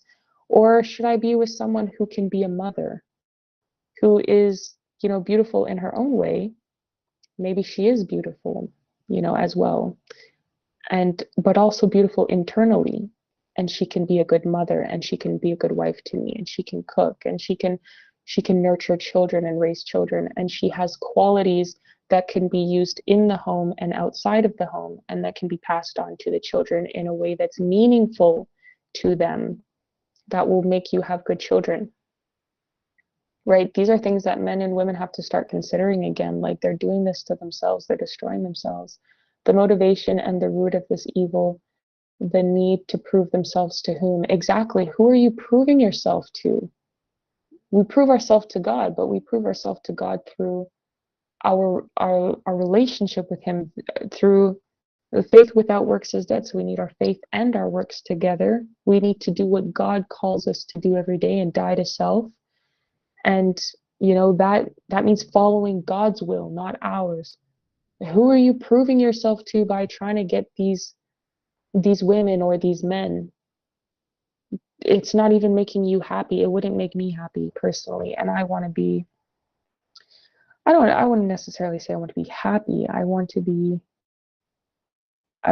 content. I want to be doing the right thing. And that's not always happy, but happiness can come with it. I feel happy when I do the right thing, regardless of how it makes me feel in the moment. I'm happy because I am actively doing the right thing that God or my Father, you know, has taught me. Let's go to the next thing.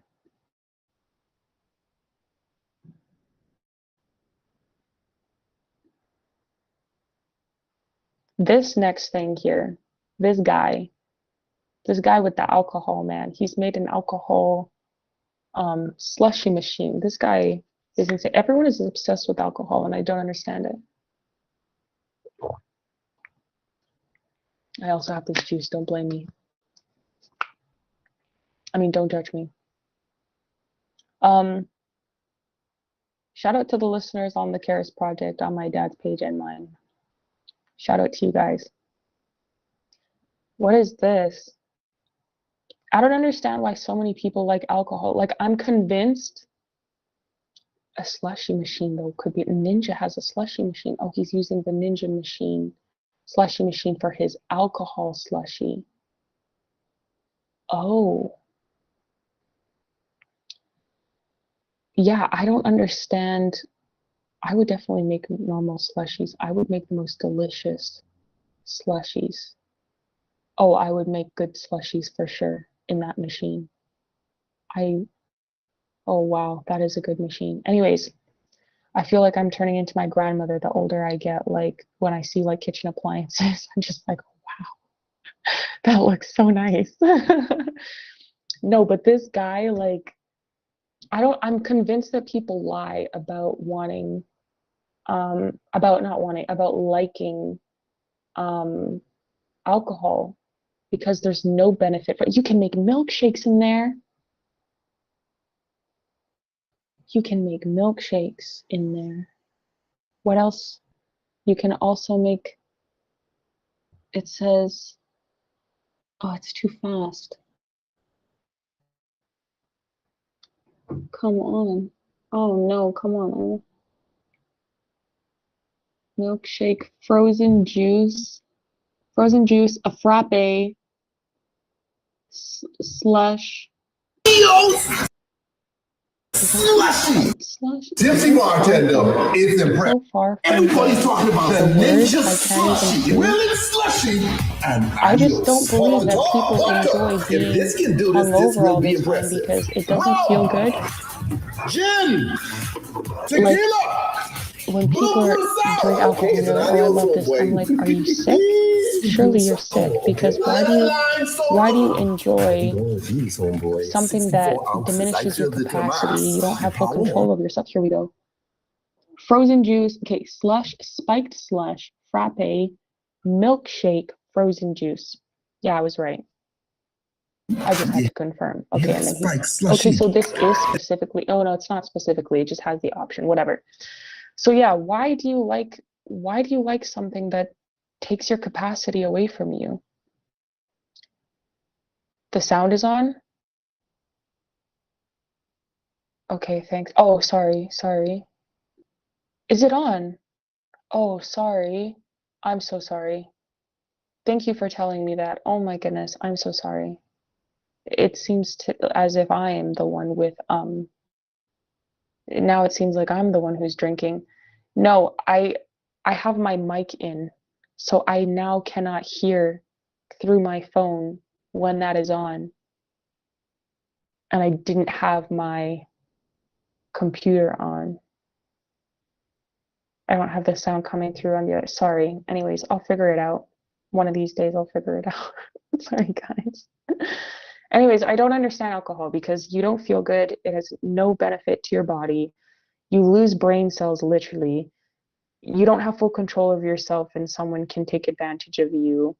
There's no benefit to drinking alcohol. Like, and then even if you're drinking it because you want to feel better because of a problem that you're having, then you're using it as an escape from, like, so you're just not dealing with, you're running from your problems. I just don't like it. I don't like it. Just don't like it. My son found me crying in the kitchen, wrapped his arms around me and whispered, "Is it because of your hair?" Now I'm crying for 2 reasons.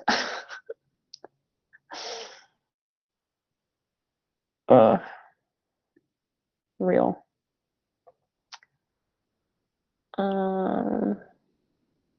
She was talking trash about her roommate on live. Her roommate saw it, came home and pressed her.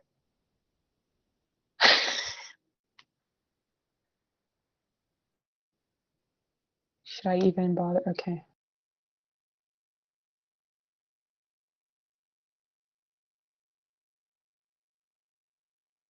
My fucking What did I do to fan. you?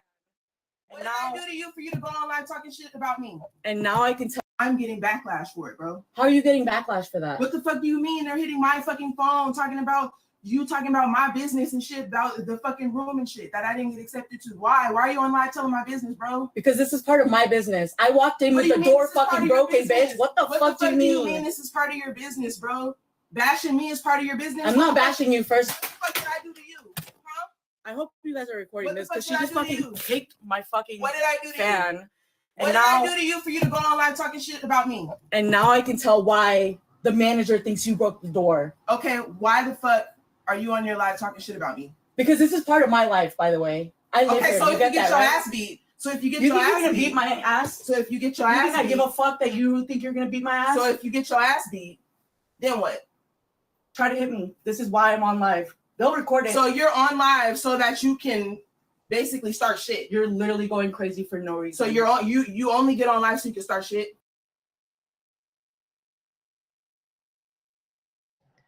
It's too much swearing. It's too much swearing. It's way too much swearing.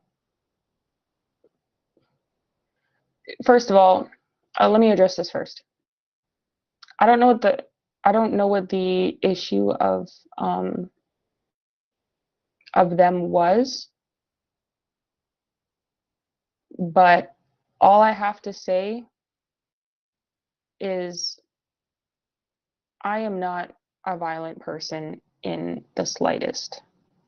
I do not like violence. I avoid violence as much as possible. I don't like that. There. I avoid violence as much as possible, not because I'm incapable of defending myself, but because I know that there are many ways to skin a cat. And the best way to skin a cat is often you not even being the one that skins it. I don't understand when women come back, like, this is fatherless behavior. When women come and you're angry and the first thing you do is you want to get to throwing hands. The person like this is like the weakest in the room. The woman who's like this is the biggest liability. The person with the highest capacity to kill is the one who's often the quietest person in the room, or the most self-control. I'll say that instead. The person with the greatest capacity to kill is the one with the most self-control. The person who flies off the handle like this lady, like these are, they're about to like fight and throw hands. They're not even there to really do nothing. They're just there to get out some frustration. Like women when they're angry and they'll like beat their kids out of frustration and the kids just get used to it. They're not actually there to do damage. They're just there to get out emotions, and it's weak. It's very weak, because someone like that is not intentional about their actions. They're very impulsive. I'll tell you right now, if I ever had to put my hands on somebody, then I've accepted that there is a potential that I'm actually going to die. That is the only time I'm putting my hands on somebody. like I see no other way out. Like, to me, putting your hands on someone is the last resort, like the very last resort. The only time as an adult that I felt that it was acceptable to put my hands on somebody was when I was attacked, like genuinely attacked. And I've even had somebody pull a gun on me and I hit them in the face. But outside of that, I mean, I would not put my hands on somebody. Like, there's no need to. I have to accept in that moment that there is a potential for me to die, and I have no choice but to lay my hands on you. And in which case, I would then think to myself, I would have to go back later. I would be pissed because later I go back and think, what failures did I make to get to that point where I ended up in the situation where I had to put my hands on somebody? I do not like doing that. I do not like it. And when I see stuff like this, I'm just like, this is fatherless, because I could very well put my hands on somebody and I could very well cause damage, as anybody could. But someone like this is not dangerous. They are literally just a liability. Anyways, I'll move on from that. It's called blind rage. Yeah, exactly. It's blind rage. A person like that, you cannot work with someone like that. They're just like, you can't do anything. When things actually get bad and actually get dangerous, this is the worst person to be around, because they are going to get you killed. They have no self-control. They have no idea how to. Let's listen to this guy. I have no idea what's going on here.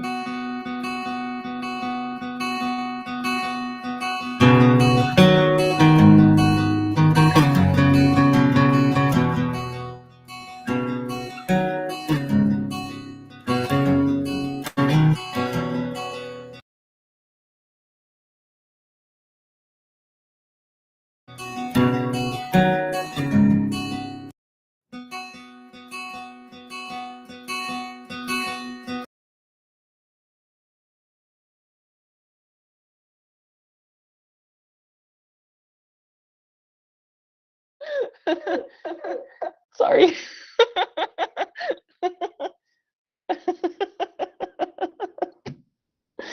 Sorry. That, honestly, that guy is so funny. He's definitely Italian. This guy is definitely Italian from New York or Chicago or something. I know mafia when I see one. Just kidding. He's definitely Italian though. Duke Gomez, how is this even possible? So I guess this is a transgender with an actual biological man, and she still has female parts, but she's taking testosterone. Do you know how crazy it is to me? Do you know how crazy it is to me? It's so hard for women to get pregnant naturally. Not like naturally, but naturally it's difficult. And you as a woman can be perfectly healthy, no problems. It's statistically, medical statistics, the average healthy couple takes 1 to 2 years to get pregnant without, like, raw dogging, just not using any protection, just not having any health issues. They're completely healthy. The average healthy couple takes a year or two to get pregnant. How are all of these how are all of these transgender people who are taking so much hormones that they're growing beards getting pregnant and bringing, like, babies to term? What in the hell are they intent? It seems they were excited about it, so that they were maybe trying. Were you taking hormones to get pregnant? Were you taking hormones to get pregnant while also taking testosterone to grow facial hair? Or did you go through the process of the testosterone, become a man-looking figure, and then begin retaking the hormones of women so that you could be pregnant properly. I'm trying to understand this. The womb still functions normally, but the slightest inconvenience can make it difficult for a woman to get pregnant. For exceptionally healthy young women, like women who are even 19 or 20, I've seen this. So like, how is that, like, anyway, that's what I'm confused about. It is dry. Sorry, guys, my nose hurts. Ugh.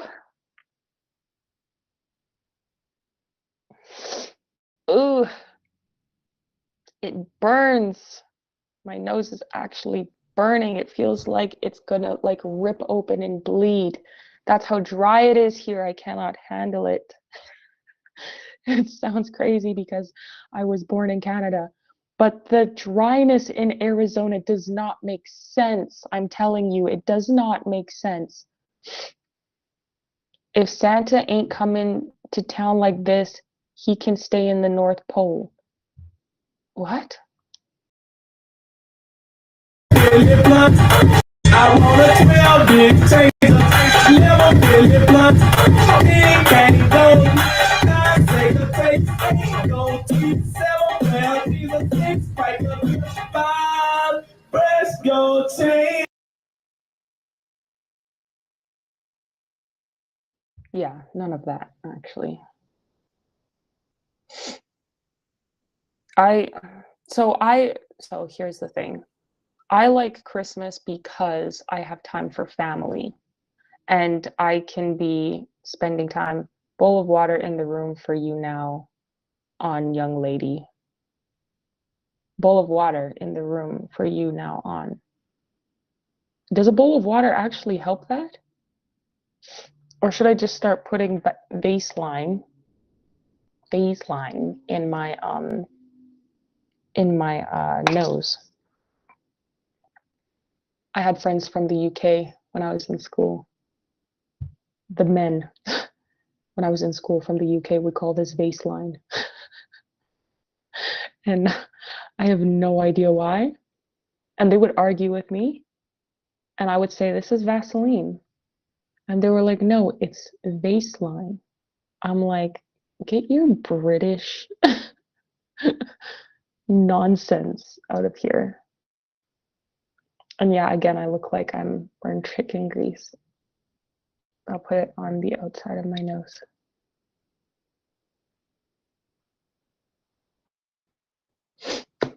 It's probably gross. I don't know. It already feels a little bit better. Humidifier, cheap way. Yeah. Humidifier the cheap way? A bowl of water? I'll look into that. That's very funny, Meg.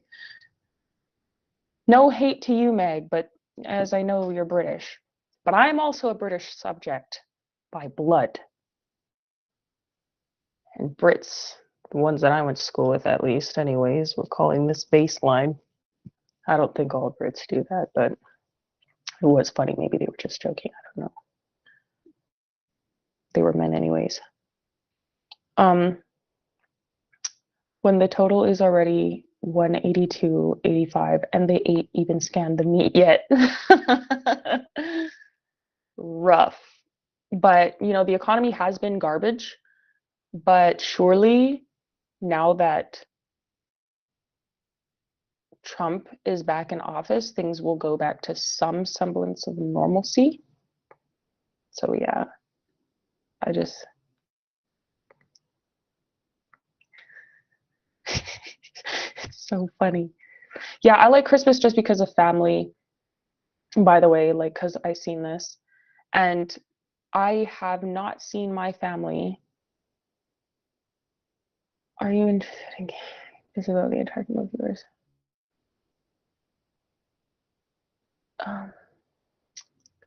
I don't know what any of that means. Michael.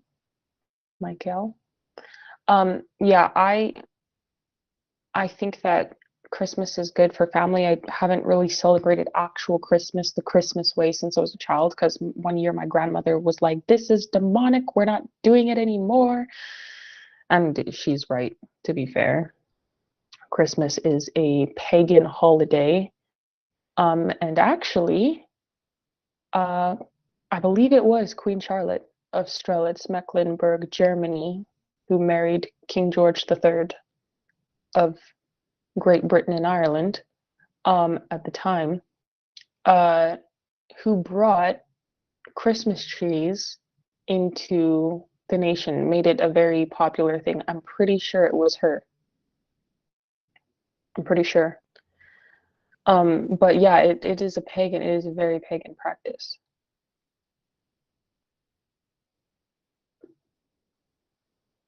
So no, I don't really care much. But also, I have been away from my family the last 4.5 years. I have not been with my family, almost 5 years. And I've been so alone at the holidays that, you know, just the holiday vibe just makes me feel good, because it reminds me of my family and the things that we used to do during the holiday time. I really hope the mad one, yes. The mad one, yes. Okay, Meg. I really hope that this Christmas I am around people, or, you know, not people, I don't really care for people, that I'm around someone familiar in some way, or I don't know, I'm just so tired of being like in holidays, like alone. The regular time of year is like whatever, and I've never been much of a holiday person, but only because me and my family used to do so many things together for holidays, and we would travel together during holidays and stuff. And so yeah, it's like that.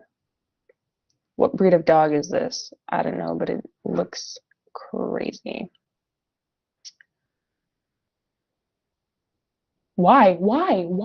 No, I don't even want to. No, I don't even want to look at that. Y'all gotta stop signing deals without getting lawyers to read them over. Shake my head. Caesar from Black Ink Crew says the show made VH1 1.2 billion, and the cast didn't even get 1% of it.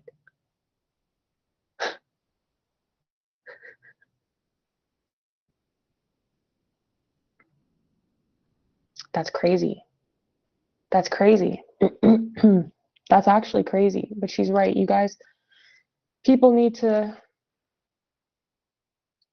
start getting their lawyers to look at these things before they sign them, so that they can get what they're worth. Because that is insane in the membrane.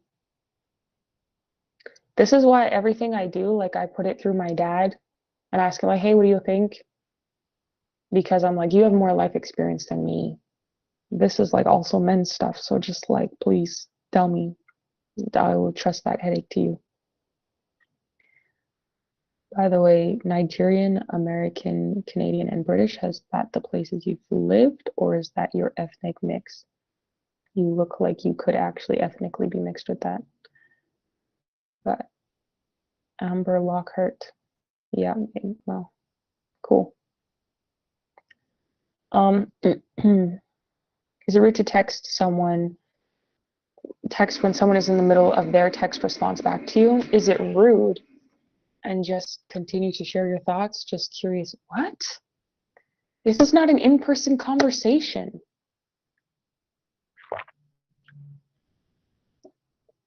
It's not even, it's you're the way he's phrasing it is like, are they disrespecting you, I think, because they're interrupting you? Do people think that?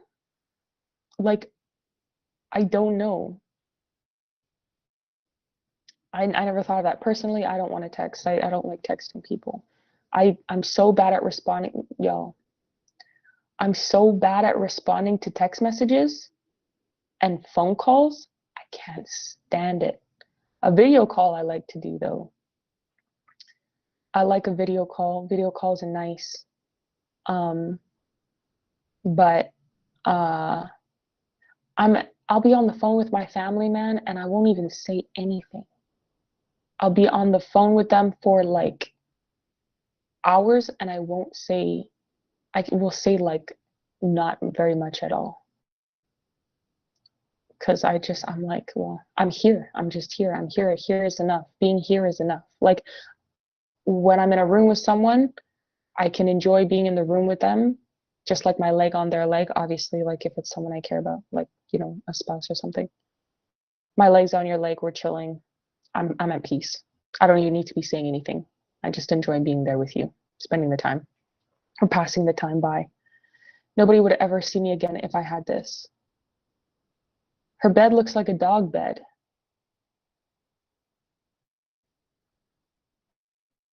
It looks like a dog bed on top of a bed, napping until my alarm goes off.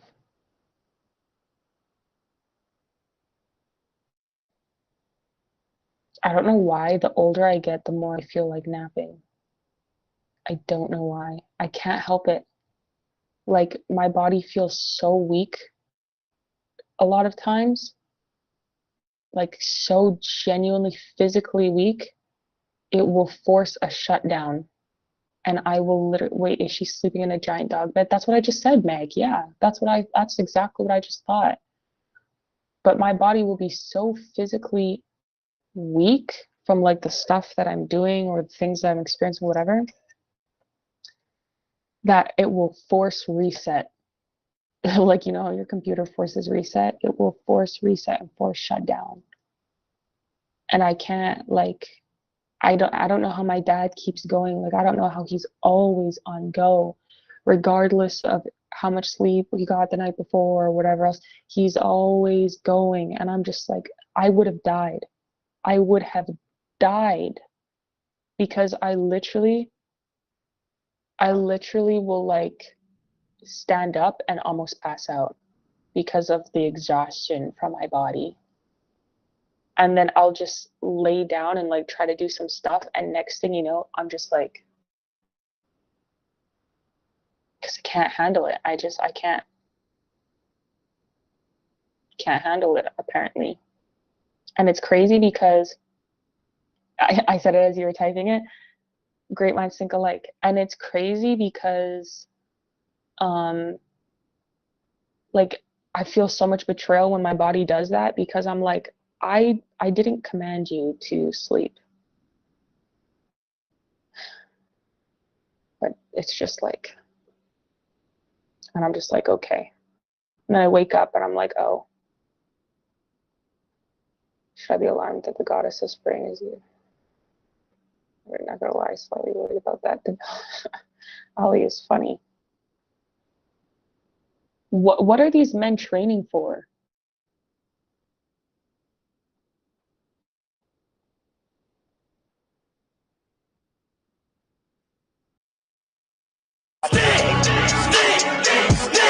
All day like, all night like, let's get it like, let's get it like, let's get it like, all day like.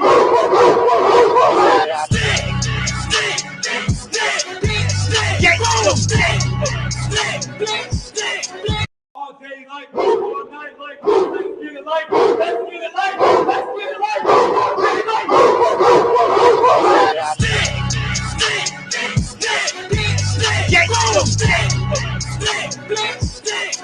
All day.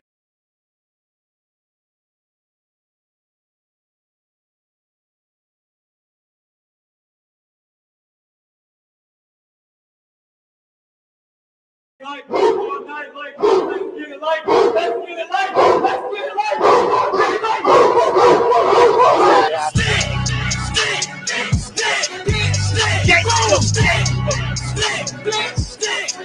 All day like, all night like, let's get it.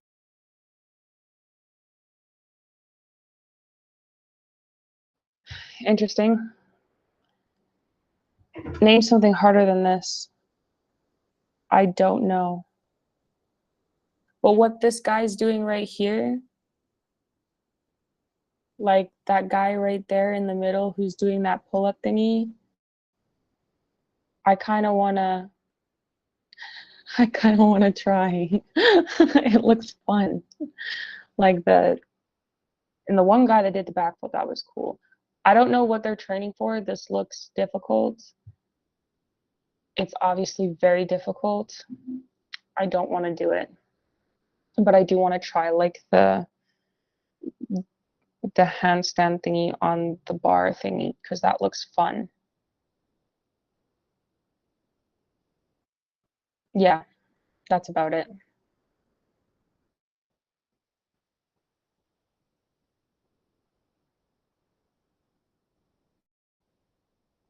I'm done shopping Lululemon until they stop making normal size people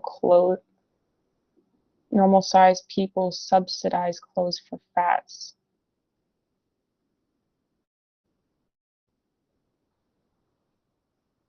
There's no real reason my size 0 leggings should be the same price as a size 18. That's absurd and wildly offensive to think we don't notice.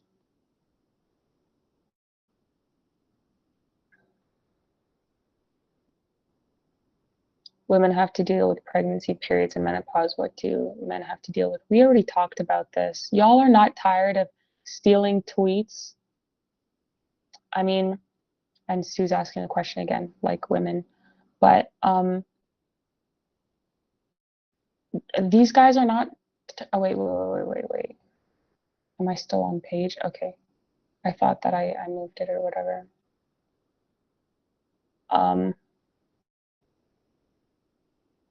Yeah, men have to deal with so much. Like I can't even, last night I did a show with my dad and on the Karis Project, and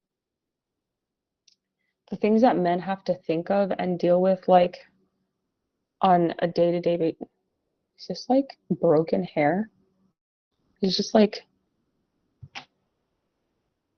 I just have like a little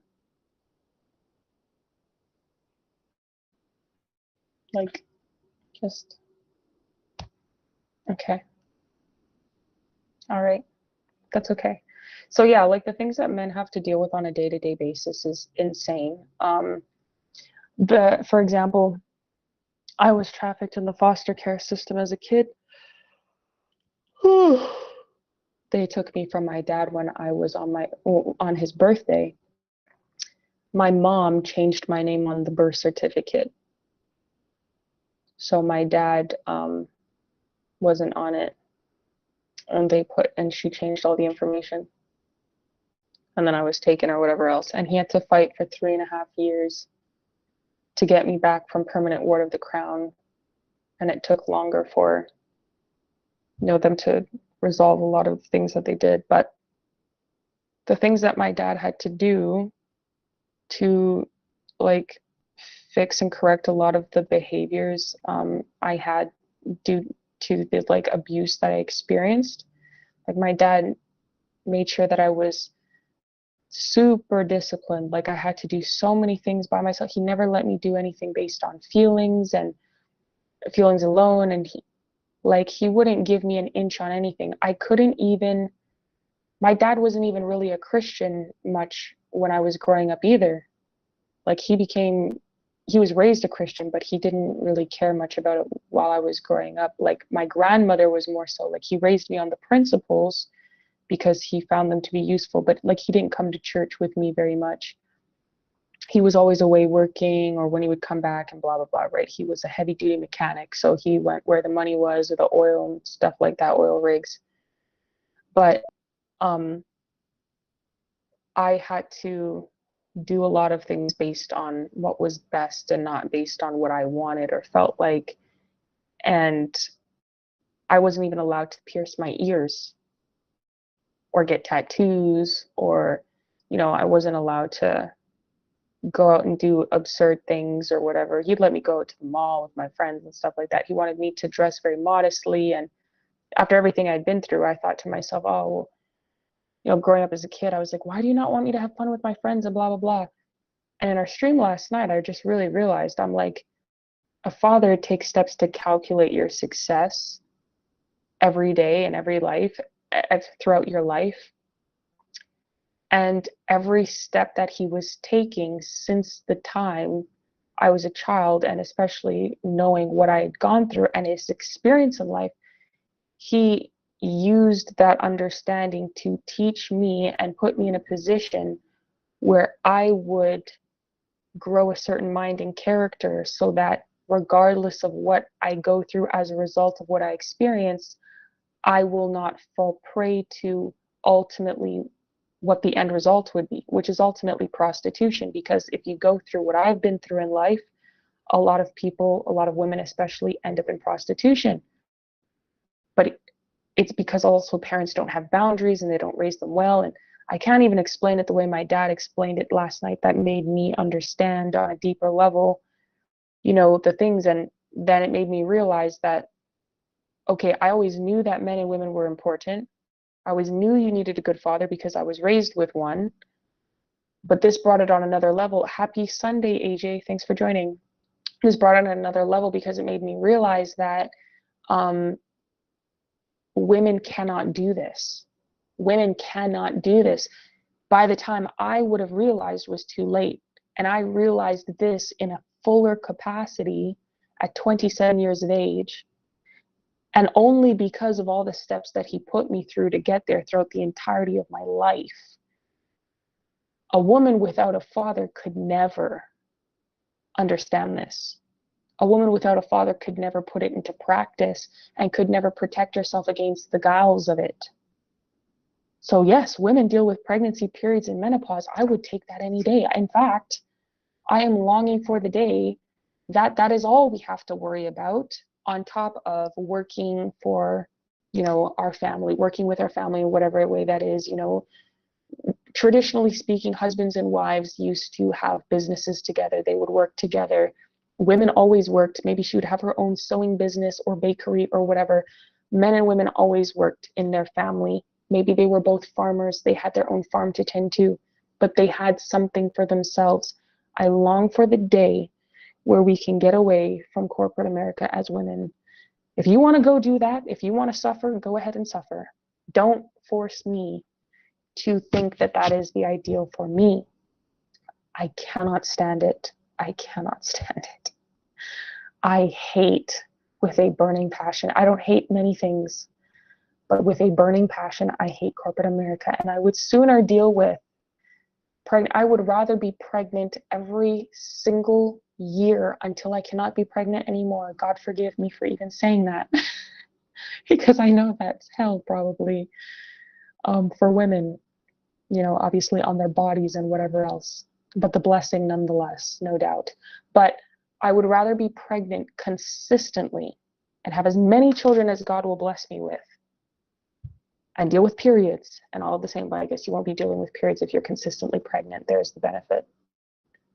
Than to deal with a single day or a single week of being a man. Because the things that I understood last night, guys, if you go back and watch the Karis Project episode last night, or on Frank's Speech TV, that will be airing, I think, today or tomorrow, but it's already on Rumble and X, on the Karis Project. If I understood before, and I'm just, my brain is even hurting right now thinking of it. If I understood before what men had to deal with, then what I'm understanding now, man, women would kill themselves. My head just thinks, my head hurts like I'm glitching again. I can't think about it. I can't. This is why women, you can't tell women everything. And my dad never told me this stuff growing up. I never had these stupid red pill conversations with my dad the way that people are doing them now. He just showed me in life. And if I had a question, he just taught me. But like what we're dealing with now and like all this stuff, like you can't tell women everything. I don't care what any woman says. They do not understand. They cannot handle it.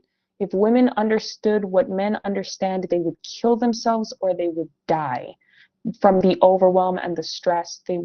I'm serious. It might sound extreme to say I am so serious. Do not, please, for the love of God, tell women everything. They cannot handle it. They cannot handle it. I could not. I still can't. I can't even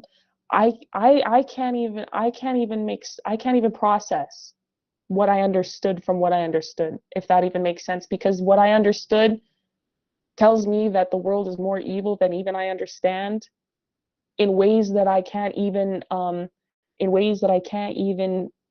control. And this is where women get really stressed out. This is where women try to become feminists and take control, because when they begin to understand, when life is evil in a way where they begin to understand certain things, they start getting stressed out when they don't have the men around them, because they're like, I have to fix this myself. I have to do this. I have to do that. And it destroys them. It eats their brain away because they cannot handle it. And yes, AJ, we can take the white pill, God is king. I think that's what you mean, like turning to God. That's true, but a woman will still never be a man, regardless if she has God in her life or not. If she does not have a good man, if she doesn't have a good man, she's finished. I mean, like in every sense of the word. And then to say that, if you say that a woman is great without a man, and that a woman can be great coming out of a fatherless home, or a home where the father is extremely abusive, and we've seen those clips last night where the fathers were raping their own children. It was disgusting. If you're saying that good products can come out of that, you're saying the greatest minds can come out of a home where a father is actively calculating the destruction of the child from the moment it is born onwards. So what you're saying is evil is good and good is evil, and that the best way to train and raise a child is to have them fatherless out of the home, or father abusing them in the home and even pedophiling them, and that these are better products than Christ's children in Christ's home with a father in the house that loves God. No. To say children are good without fathers is a pedophilic statement.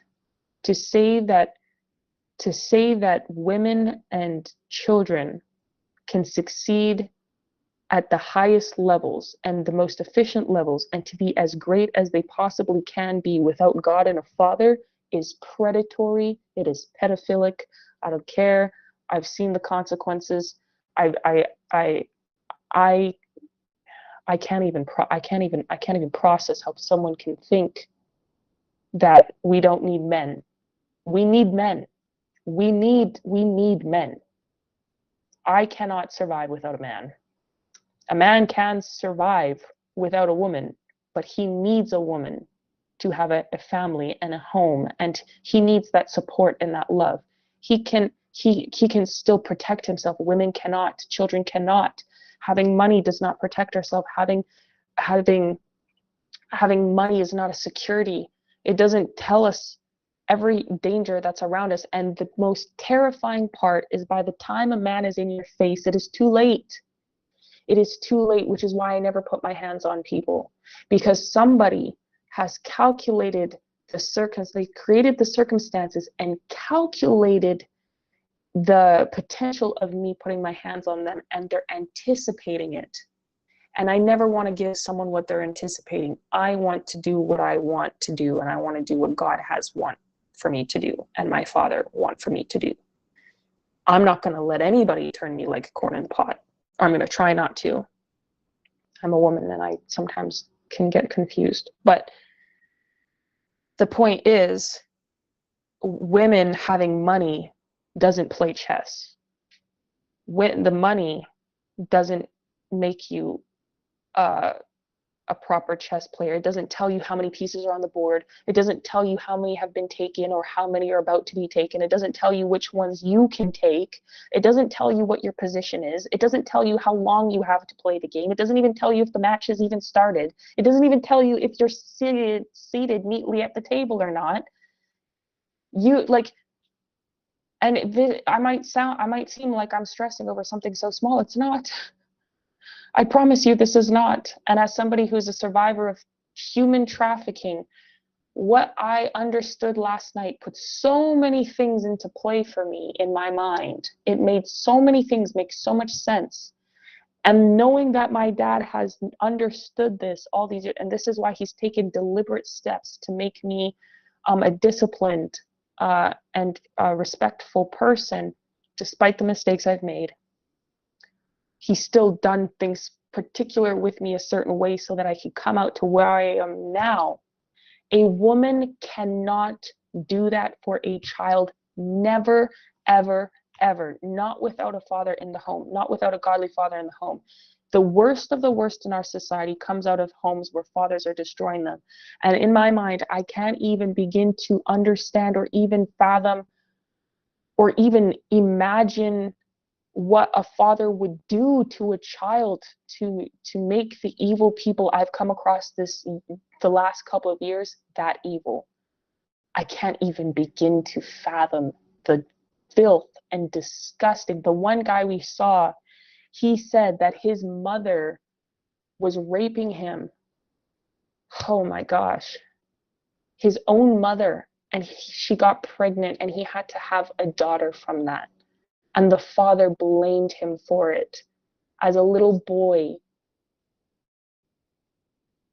I can't even imagine.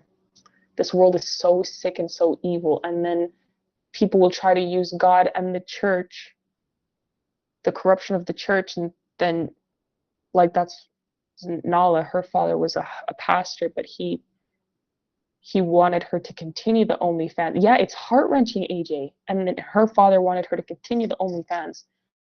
I can't even, my father won't even tolerate cursing from me, the slightest curse. It doesn't even have to be a serious curse. If I make any slight curse, he's hanging up the phone. Kaysha, this is disrespectful. You can talk to me when you're ready to have conversation that's respectful.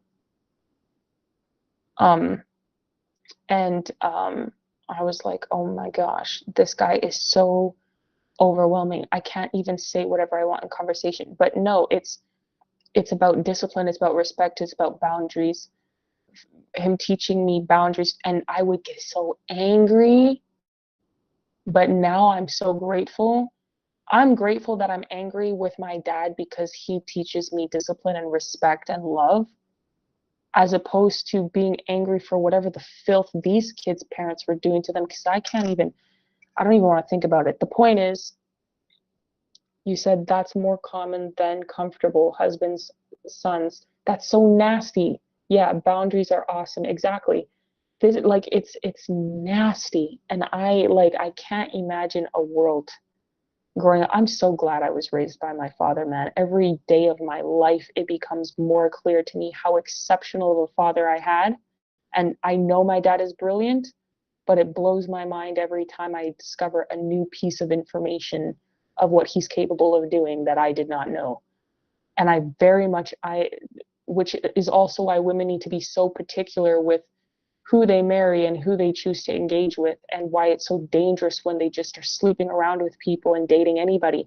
We need to go back to traditional courtship and traditional dating so that your father can protect you. Respect your father. He can protect you.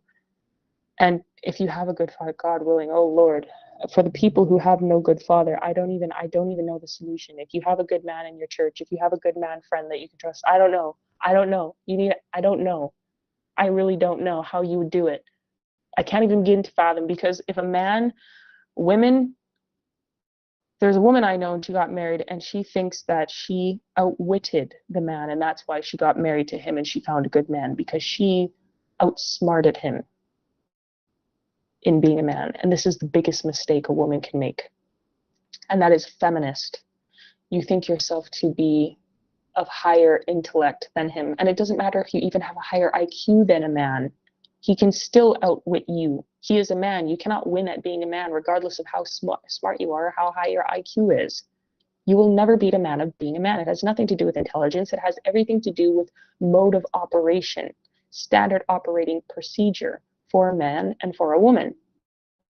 Women are wholly incapable at the game of beating men. If a man decided to marry you and you came from a poor household in character, I'm not talking about finances, because men don't care about that. That's what my dad says.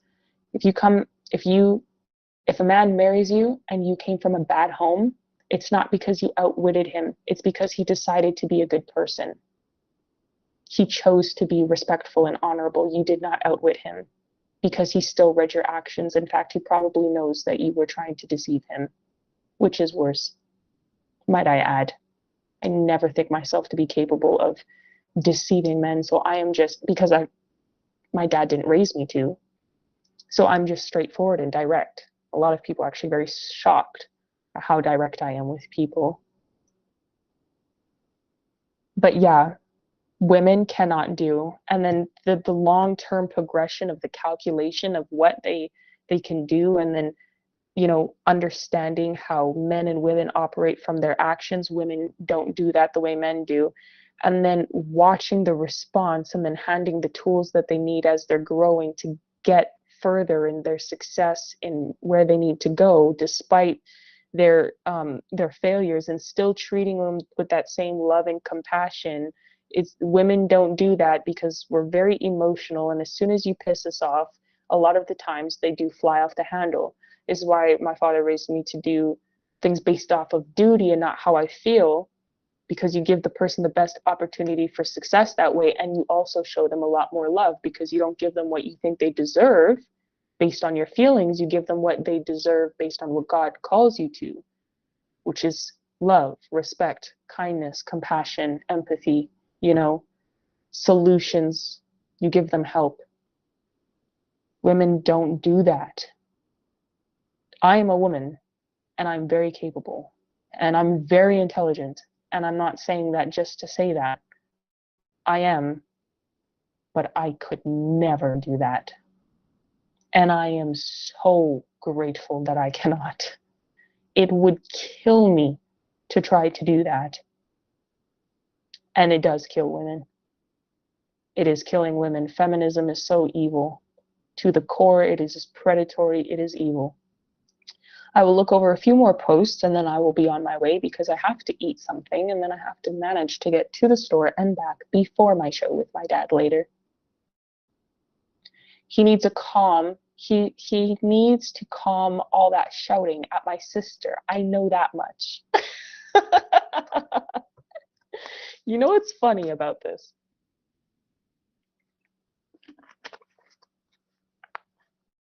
I do not like yelling. I really do not like yelling. I cannot stand yelling. I cannot stand my own yelling. I cannot stand other people yelling. I especially cannot stand men yelling.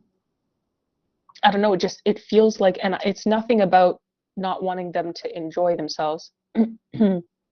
I think when a lot of men are yelling, sorry guys, when a lot of men, when their tone changes past a certain point, when my tone changes this way, it's telling me to shut up. And indeed I will soon. Sorry. When a man's tone changes past a certain point, beyond a certain octave or whatever you want to call it, it actually hurts, like, to listen to. It hurts my ears. Like, it's offensive because it hurts. Excuse me. It almost gives a fear response, and not because,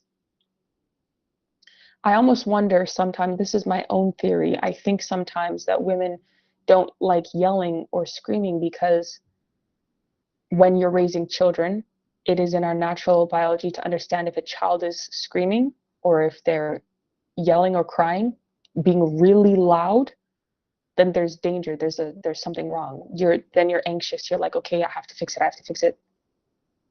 But because when it's men are bigger than you, they're stronger than you, they are more capable than you as a man mentally, sorry.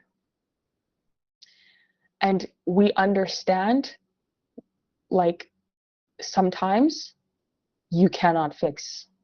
You're just sitting there, and then you're just anxious because you're like, okay, it needs to stop. Like, why are you yelling? How do I fix it? I can't fix it. I want to fix it, but I can't fix it. And if I do something, am I going to make it worse?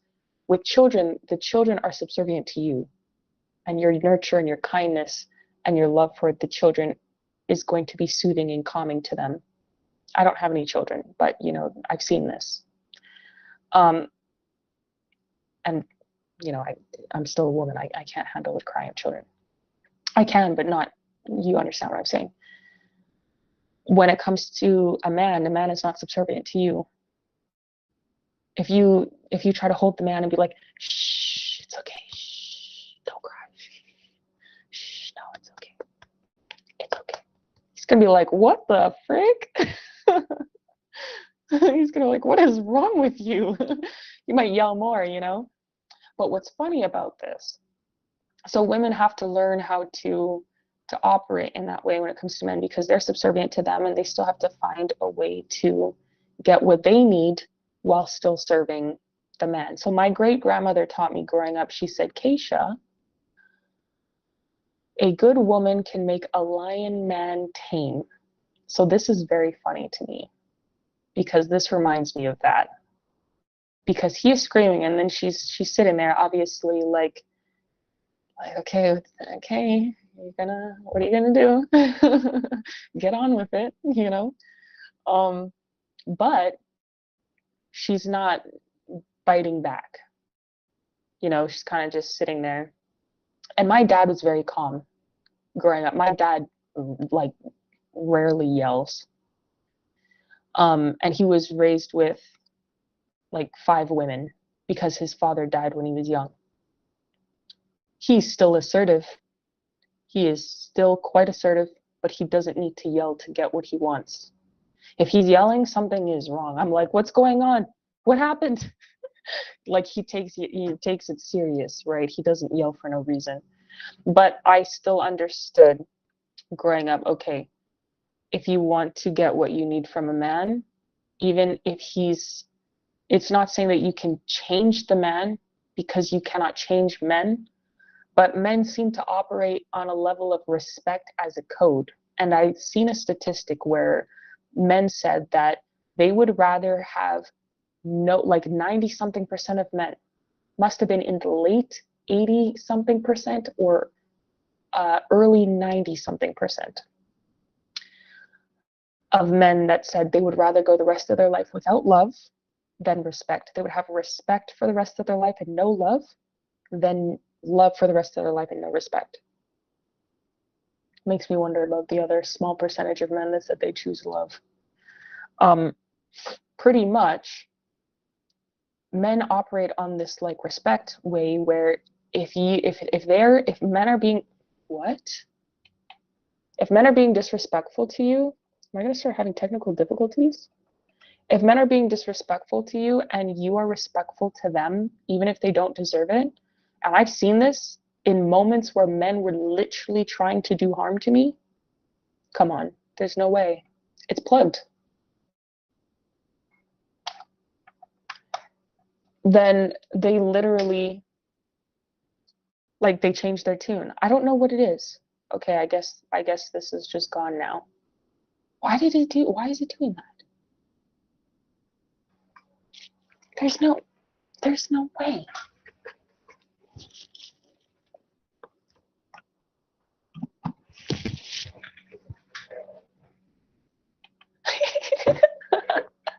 So ridiculous. Sorry, guys.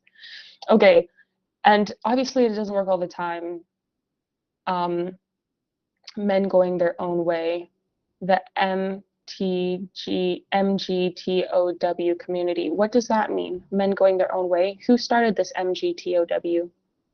But the thing is, yeah, men, whenever they're like mean or disrespectful, if I show respect to them, they come back down. Like if I keep my voice a certain way, it's not like I'm changing the person, or incels who are black pilled. Oh, it's not like I'm changing the guy.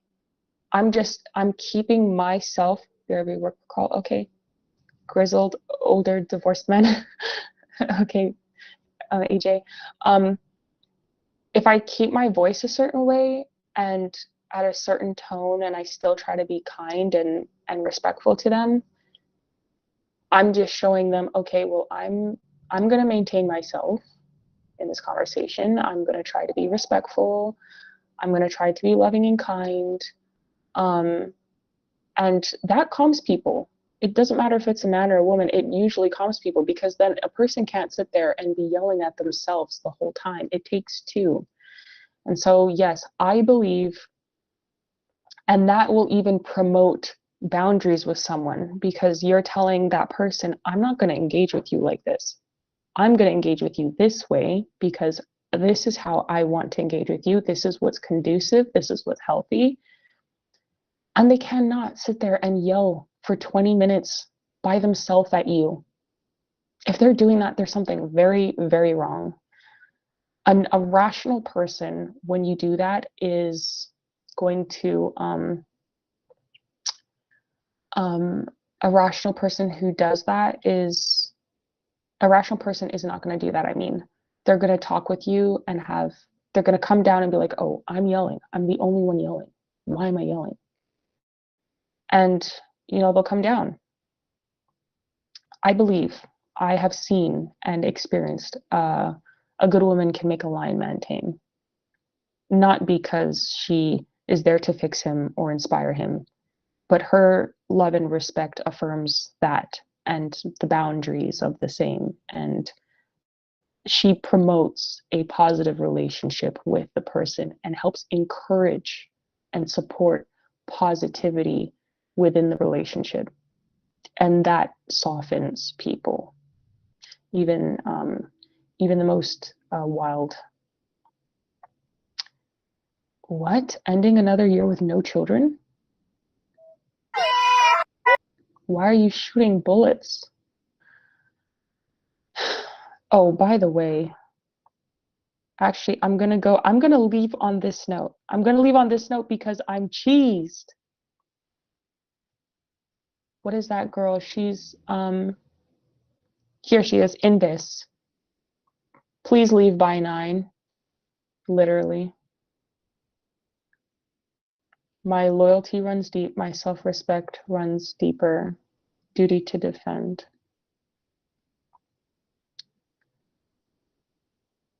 Is she saying that she's gonna hit somebody? I think she's saying, okay.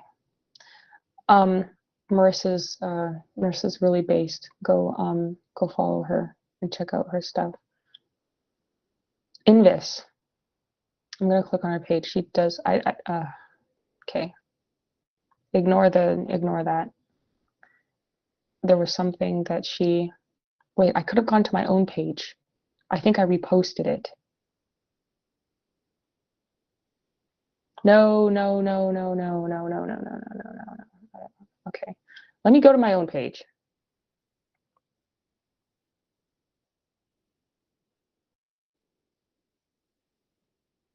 Okay, there's that welcome message. Here, I'll end it on this. First of all, let me just say, this is still loading. Oh, the MGTOW is the male equivalent to feminism. Oh, why does that sound familiar to me? Is there a YouTuber that says that, MGTOW?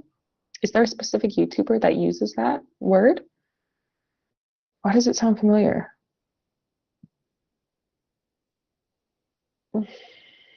Sorry. Okay, I'm literally waiting for this to load, like. Should I leave it and go back inside?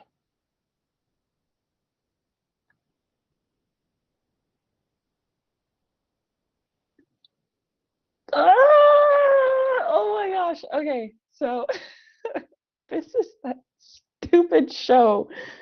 Oh no, don't start.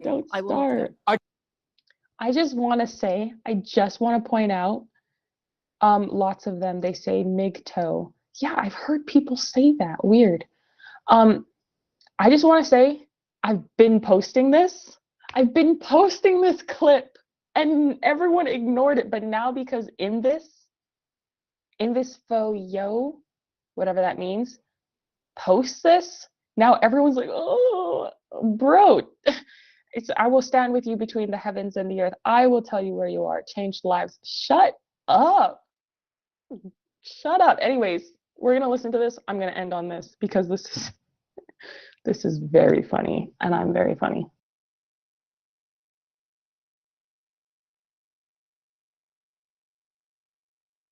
I will not go. I command it, go! I will stay! I command it! Please, Charlotte, please go. No. Charlotte, you are not listening to me. I am. I have heard that you wish I had not come, that you want me to go, that you do not want to see me. Charlotte. What I have not heard is that you do not love me. I have been suffering and alone and believing I am a failure as a wife and as your queen because you stay from me as though I am a disease. And then today it suddenly occurred to me that perhaps there is another reason, a better reason. Perhaps you stay away from me because you care for me. Perhaps you stay away because you love me. Do you love me? I'm trying to protect you. Do you love me? I cannot. We cannot. This conversation isn't. I cannot do you this. love me? I never wanted Do to you marry love you. me? I never. Charlotte, please stop. Is it because you do not believe that I could love you? I do.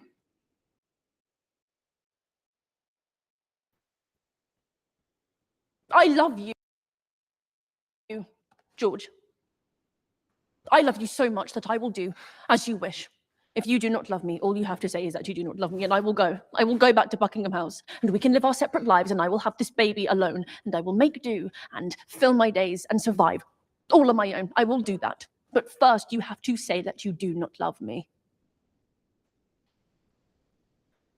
You have to tell me that I am utterly alone in this world.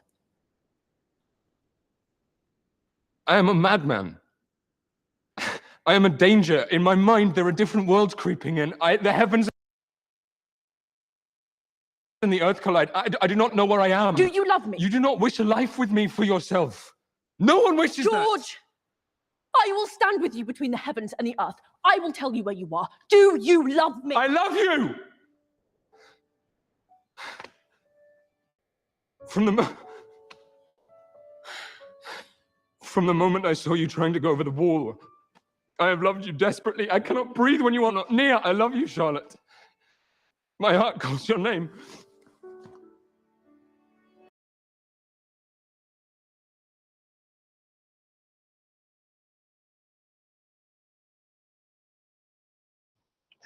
I'm screaming.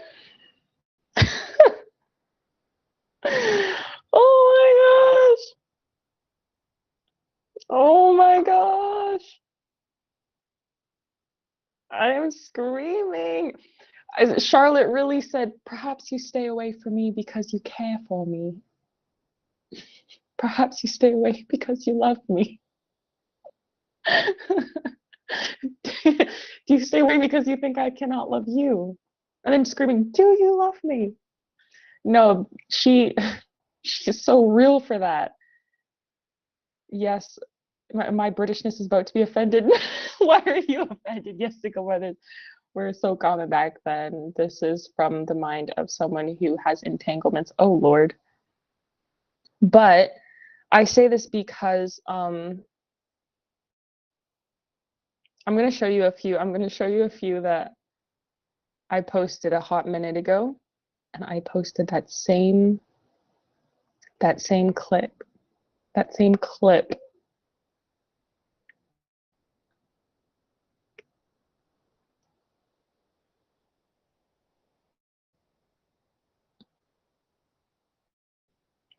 Where is it?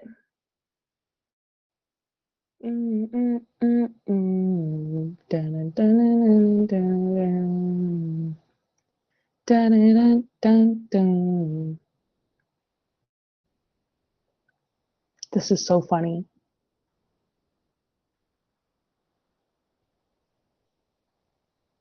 It's like, and it's so like, let me pull this up. I have to pull this up. Okay, let me stop sharing this for a second. She's so real for that. But honestly, the thing is,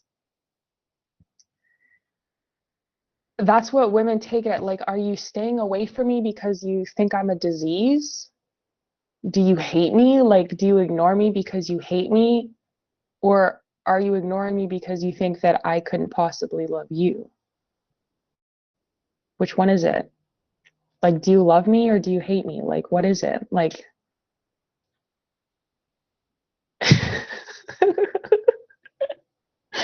like, the everything in the show is not fully good. But it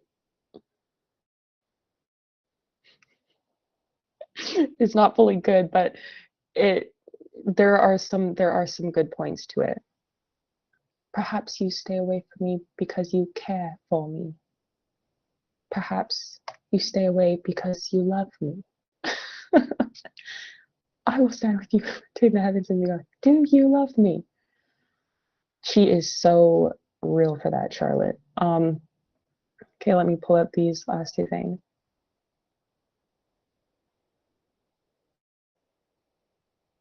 And they were right in these things, and that's why I'm going to pull these up, because in these particular cases, they were in fact correct. And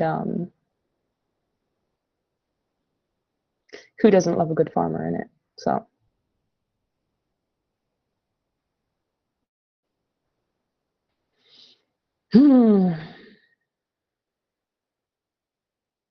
like this, like I'm sorry. Okay, the first one.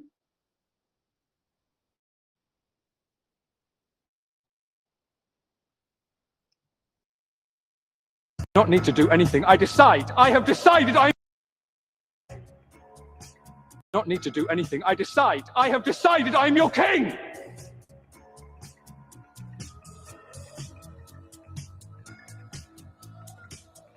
My mistake.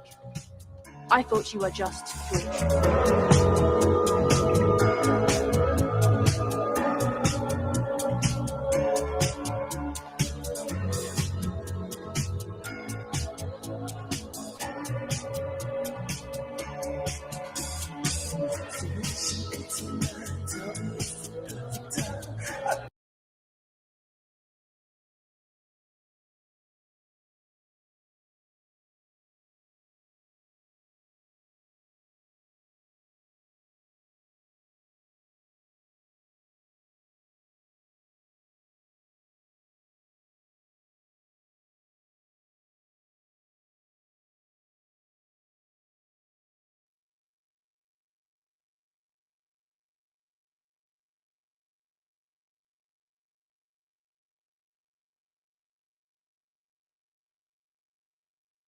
I have lived my entire life in terror of acting incorrectly.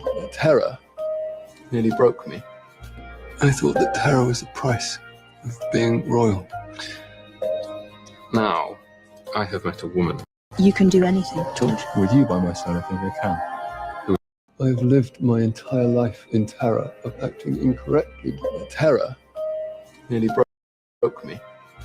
I thought that terror was the price of being royal. Now, I have met a woman. You can do anything, George. With you by my side, I think I can.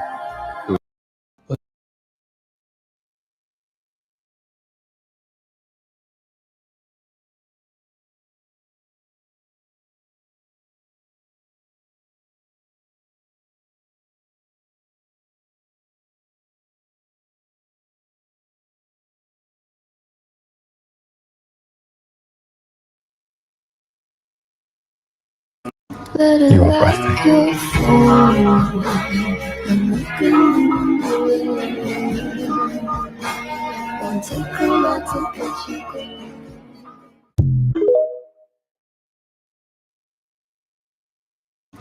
You are breathtaking.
So, yeah, those things are all true that I just played there. To be fair, honestly, you need someone who um man, what did I call that one? My leg is like itchy. What did I call that one? Wait a second. Let me see this.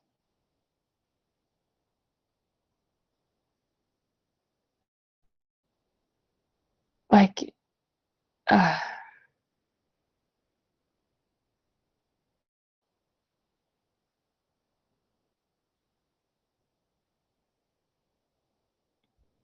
surely it had to have been. When I do find it, and I will bring it back. He's right. You need um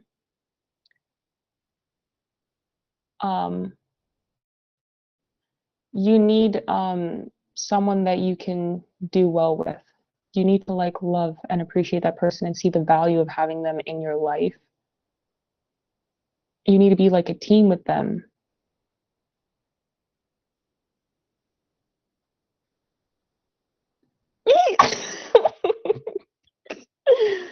Oh my gosh, I have to do this.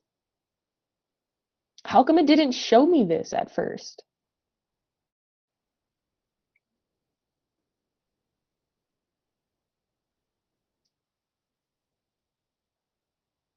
Wow, what a snake. My phone. Like I tried to like show myself and wait. Wait. Sorry. Wait.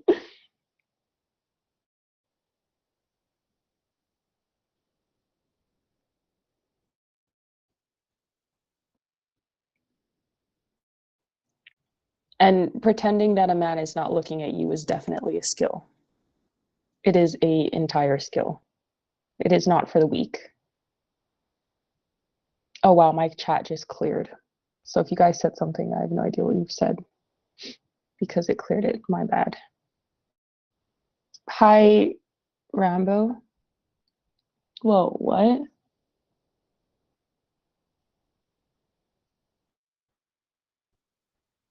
Okay, this is just a weird chat, so I'm gonna clear that. I have no idea.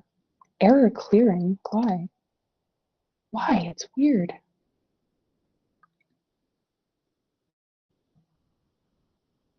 Oh wow.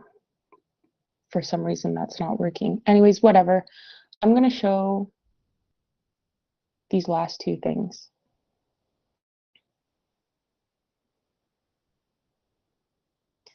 Although I don't like the show as a whole, because obviously there's a lot of things that are wrong in there, I do like the uh I like certain like aspects of obviously like there's certain things that are like just correct, just to be like objective.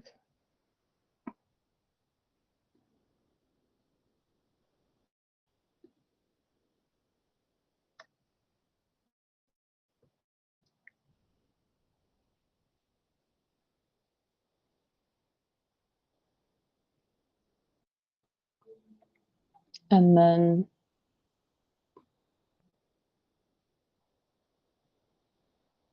this one I will play last.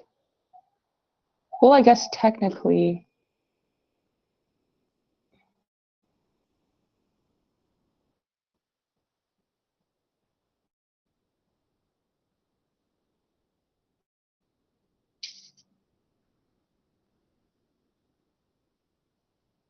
yeah, okay, I'm gonna play this one.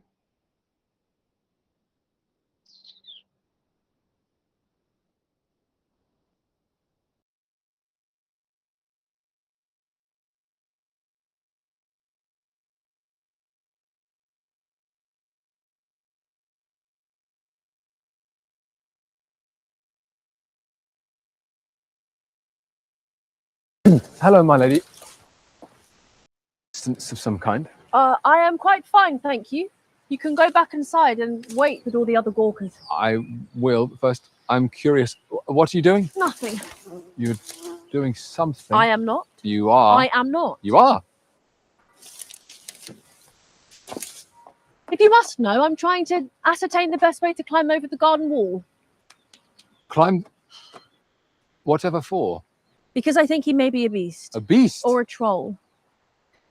Who are we discussing? Oh, well, that is impertinent. None of your business. The king. No one will speak of him. No one. He is clearly a beast or a troll. Understood. You know, if I grab there, yes, perhaps you could assist me by lifting me up there? One question. You do not like beasts or trolls? What he looks like matters? I do not care what he looks like. What I do not like is not knowing. Now, here, just take hold here. With a lift, I believe I can make it over the garden wall. You want me to lift you over the wall so you may escape? That is what I said, yes. People will notice you are missing, will they not? I shall worry about that later. Now, if you please, I just need a little help. Come, make haste. I have absolutely no intention of helping you. I'm a lady in distress. You refuse to help a lady in distress. I refuse when that lady in distress is trying to go over a wall so that she does not have to marry me.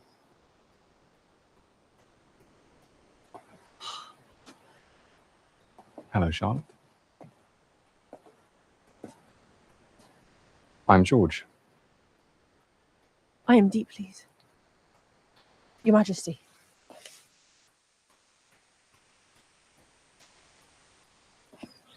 Not Your Majesty. George.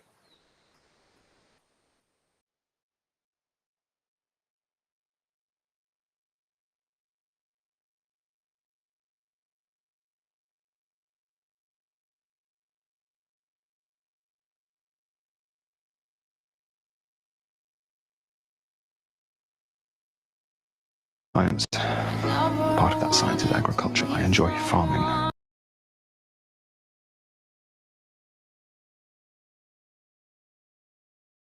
I told you that I enjoy science. Part of that science is agriculture. I enjoy farming.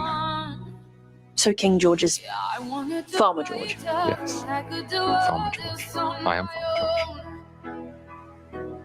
These are the hands of the king and the farmer.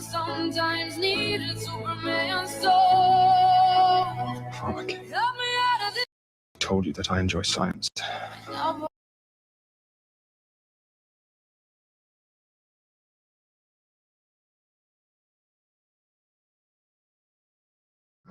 So Charlotte and George said something actually kind of proper, like in this thing, because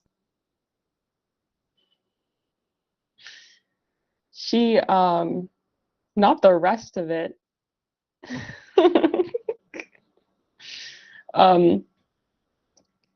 Because he said, oh, what he looks like matters. Smooth with it, my man. That's right, he was smooth with it. George was like, she said, I think the king, I think he's a beast, a troll. Well, he said he's a beast, a troll. He said, who's he talking about? He said, oh, that's impertinent to you, it's none of your business, pretty much. And then she said, oh, the king. And he's just there like smiling back.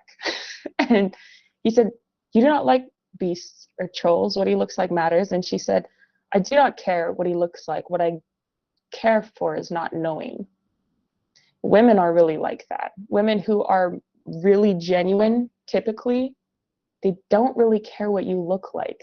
They care if you are a beast or a troll inside, on the inside of you. They care about if you are going to be kind and loving to them. And if you, the scenes following that, well, prior to the scenes that precede that one, she's talking to everyone and she's trying to figure out, okay, well, is he a beast? Is he a troll? Is he a nice person? Is he kind? Is he foolish? She's saying all these things like what he potentially could or could not be. And she said, it doesn't really matter. I can work with that. I am a good person of good character. And what he looks like doesn't really matter. So she's seeking the guy that will not have everything, not, look like he's amazing, like everything, She's seeking the guy who's going to give her all of his heart, be genuinely kind and loving to her. And that's all she wants. And that's all women really need when it comes down to a lot of things. Men who, and the Bible says this, the Bible commands men to love their wife the way Christ loved the church. Christ died for the church.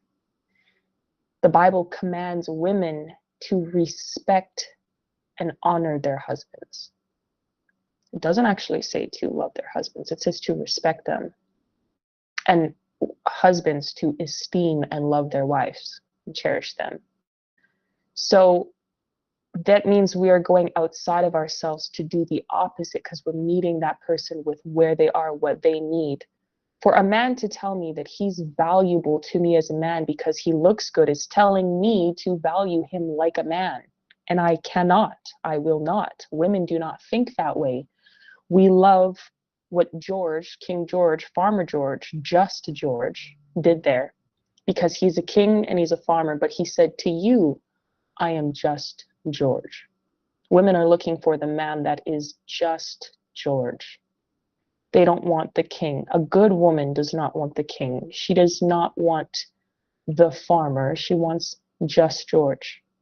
And she loves just George because George is, you know, kind, he's loving. And that can turn into, well, the farmer. Okay, well, he loves agriculture, he loves science.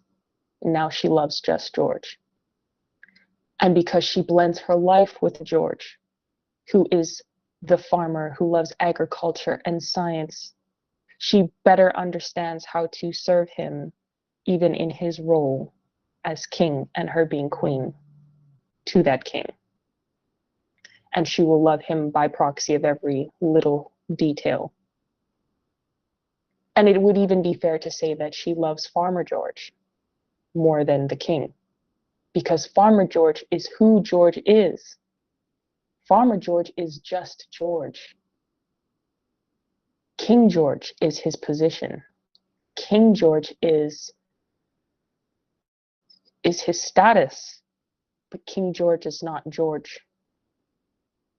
There is some irony in there, I will tell you later. Please share it now, Meg.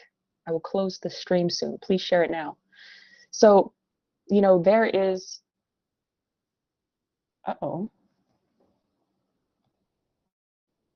okay, I'm okay still. So there is, when a woman really, really wants a family, everything else is impertinent to her. Your name is George. That's a nice name, Mag. George. Or should I call you George or should I call you Mag then? But a woman, like I said, it is all else is impertinent to her apart from a man's love to her. Are you going to be just George to me? Or will you be my king and my ruler? And will I have to be, Mag is fine? Okay, Mag. I like Mag. Or will I have to be serving you as if you are my leader and dictator? Will you love me? Like how in the other thing he was like, I have decided I'm your king. I have decided. You have to do what I say. And she was like, my apologies. I thought you were just George. Right? And that's what women are looking for. They want to know just George. Because it is the most beautiful thing. And then you get to this point, right? Then you will come back to this point. When you realize that you have the man that is just George. He might also be Farmer George. Farmer George is who he is. And he might have the status and the position and the power of King George. But when a woman realizes that she has a just George that she can very much love and know and share all of herself with and be an amazing team with, she gets to feeling like this.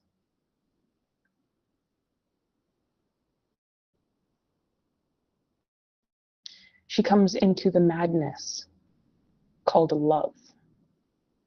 Okay? Reason. Perhaps you stay away from me. Get out! I order you! No, George. Charlotte! You cannot force. Get out! I order you! No, George. Charlotte! You cannot force me away. I will not go. I command it! Go! I will stay! I command it. Please, Charlotte, please go. No, Charlotte, you are not listening to me. I am. I have heard that you wish I had not come, that you want me to go, that you do not want to see me. Charlotte. What I have not heard is that you do not love me. I have been suffering and alone and believing I am a failure as a wife and as your queen because you stay from me as though I am a disease.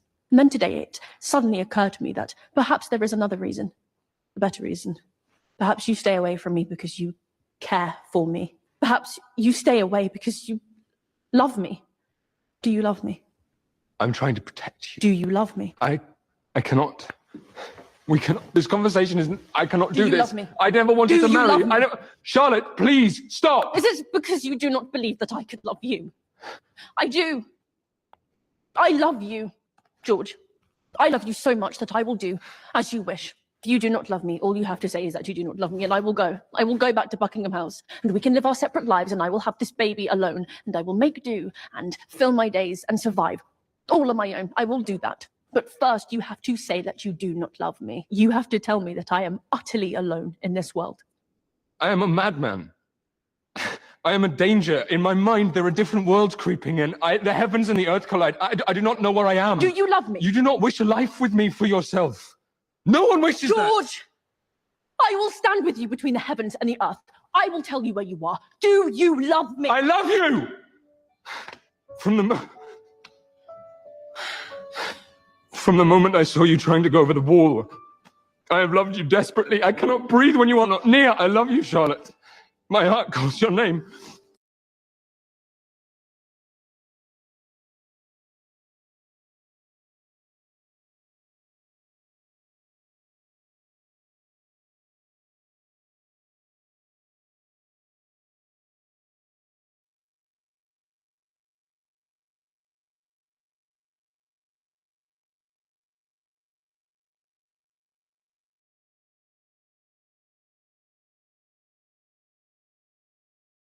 So there you have it, right?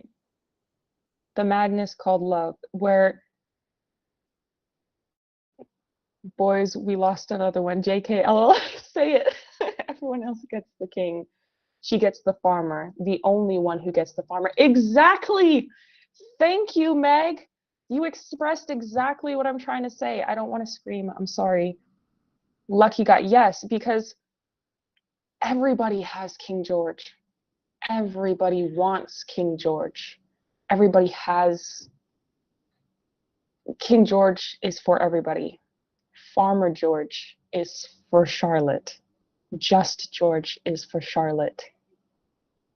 And that is the greatest luxury. She has a piece of him that no one else knows. She has a piece of him that only she can know and connect with, and only she can draw out the best of. She knows him intimately and she loves him, and she's prepared to do anything for him. As she said, I love you so much that I will do exactly as you wish. I will do whatever for you. Your wish is my command, is what she's telling him. I love you that much, and I am willing to work with you regardless of the fact that you are dealing with some trouble, some very troubling things, because I see the value in who you are as just George. Farmer George, rather. And that is the most beautiful thing to her. She wants to create a life with him. You know, the definition of George is earth worker. Is it really? Wow. Wow. Let me see this.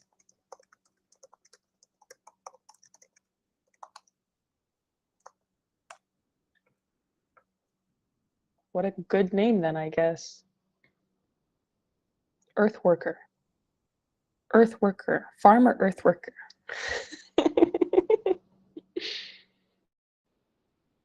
Wow.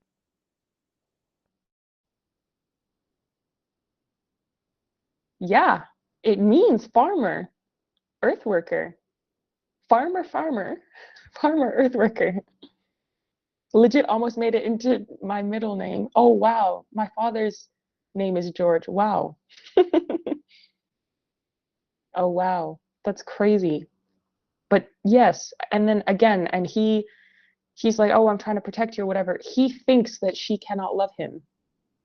He thinks that he's too much to be loved, that his burden of being a king, his burden of um struggling with his mental health, or the fact that his it's questionable. The genuine history of the madness of King George, I actually question, because of the way that that kingdom and that era, the things that it accomplished, could not have at all been simply Charlotte. That is impossible. I don't believe that for 1 second. Not at all. Regardless of her capability, there's no way the things that are being exacted today because of King George was because of Charlotte, and that he fully lost capacity. I almost don't believe it, especially with the way capacity is challenged today against people who do certain things that is less than favorable to the establishment. I'm not saying King George was like a friendly or a good guy. That's not at all what I'm saying. Obviously, the United States fled the tyranny of King George and Queen Charlotte, and in 1776, that was the ruler at the time. But I'm talking about in more simple terms. There was clearly the point is that Charlotte doesn't think that there's anything that could happen to George that would make her not love him, because she sees the value in who he is as an individual, and that's all that matters to her, not his kingdom, not him as a king. The only reason it matters to her, is because it's how she might now serve and love him. But that is because she knows him. Like she said, I think he's a beast or a troll. I do not care what he looks like. What I care about is not knowing. I am the same way in that way. I don't care what someone looks like. I care about who they are. If you are an amazing person on the inside, if I see the value in you being just George, then you are an amazing person to me, and I want to be with you. I want to love you. I want to be a team with you. I want to have a family with you. And nothing can change that, because I see something in you that I don't see anywhere else. And Queen Charlotte was loyal to that. She loved him endlessly, and they had 15 children together. 2 died. And, is that the Queen emoji, Meg? Thank you. And nobody had her heart but George. And she found the way to she was the definition in this way, if you want to put it this way, just to bring everything full circle. She was the good woman that made a lion man tame, or a calm woman that made a lion man tame, because she drew out the best in him, in her genuine love and care and support of him in many ways. So good women are like that. Good women want that. They don't care about your position. They don't care about your status. And it's not that they don't respect you. They respect all that you are and, strive to be, but they know the best of you doesn't come from that. And my experience in life with an exceptional father has taught me that the best of a man far exceeds the money or position or status that he has, because it takes so much more in a man on a day-to-day basis to make a great family, to make great children, to calculate the success of his children and his wife and so forth. that a woman simply cannot do. And that has nothing to do with money, because the most wealthy people in the world still don't understand this and still can't make exceptionally capable women and children. Because yes, you have to calculate the success of your wife and your children. You have to work together as a team. A man is responsible for that. She needs to work with you, not against you. And if you're not working with somebody, you are actively working against them. Everything in life is equal and opposite reactions to things. And if you're not actively working towards mitigating something, you're working towards the spread of it. Like I said to you guys earlier, my dad is a mechanical engineering technologist. He has a bachelor's degree in technology. He says if you're not actively mitigating the spread of the disease and infections, you are spreading it. And that is science. And life follows that too. God teaches us that too. So, love is indeed confusing. It is indeed maddening and incomprehensible in more ways than one. But a woman does not love men because of what they look like, because of what they wear, and because of what status they have. It's not a woman that loves you. That is a woman that's using you for a specific end, as a means to an end. And she will eventually take comfort in it. But she does not love you. She doesn't understand you. She doesn't know how to bring out the best in you or to work well with you. And she won't raise your children well either. Not properly. Not the way that the Bible tells us to. It's like you guys saw me staring at that video earlier where the guys were working out. And I was just staring, like, trying to think of how I might feel about it. And I didn't feel anything really. But I did think it looked fun that the guy was doing the handstand or whatever. All of them looked very ripped and chiseled. It did not move me, not once. And I let it play a couple times for the purpose of the visual. And also because I was trying to understand maybe if I would think I felt something. As soon as the Farmer George video came on, I could not contain a smile. Because he was saying things, and I'm not saying that this is definitively what happened in the actual reality, because it doesn't follow like that. It didn't actually follow like that. And this is not a real, they've changed a lot of the stuff. This is TV. But he was saying and doing things that are actually, some of which are valuable, some not, but some of which are valuable, and her saying some things, some of which that are valuable and some not. And the exchange of that made me light up with joy, because women love emotions. They love that connection. They love love. That moves me. Kind and soft, genuine-hearted words or expressions of love and admiration. I cannot stand money. I cannot stand, look, and George looks like a regular guy, you know? He's just George. And there are plenty, many a woman even, who don't want anything aside from just George. Farmer George. That is probably the most pleasant and joyous life a woman could ask for. It's just George. Farmer George.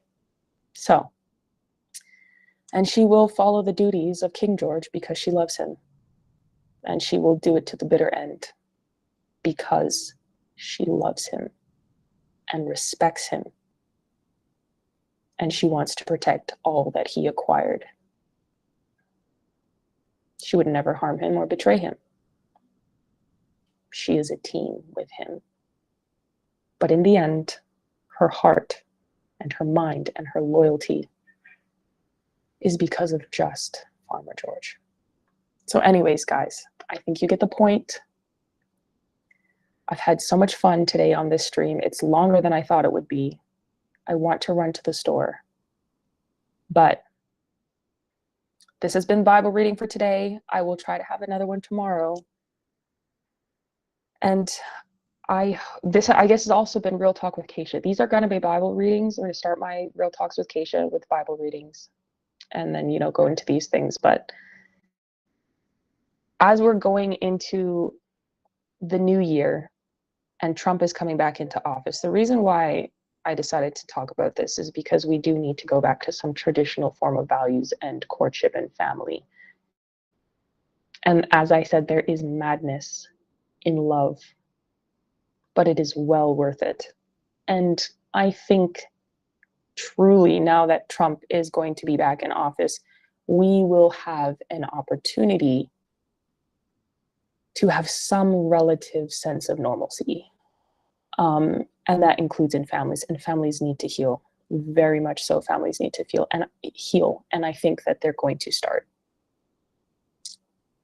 There's madness in love, but it is all well worth it when two people are willing to communicate and love and work it out and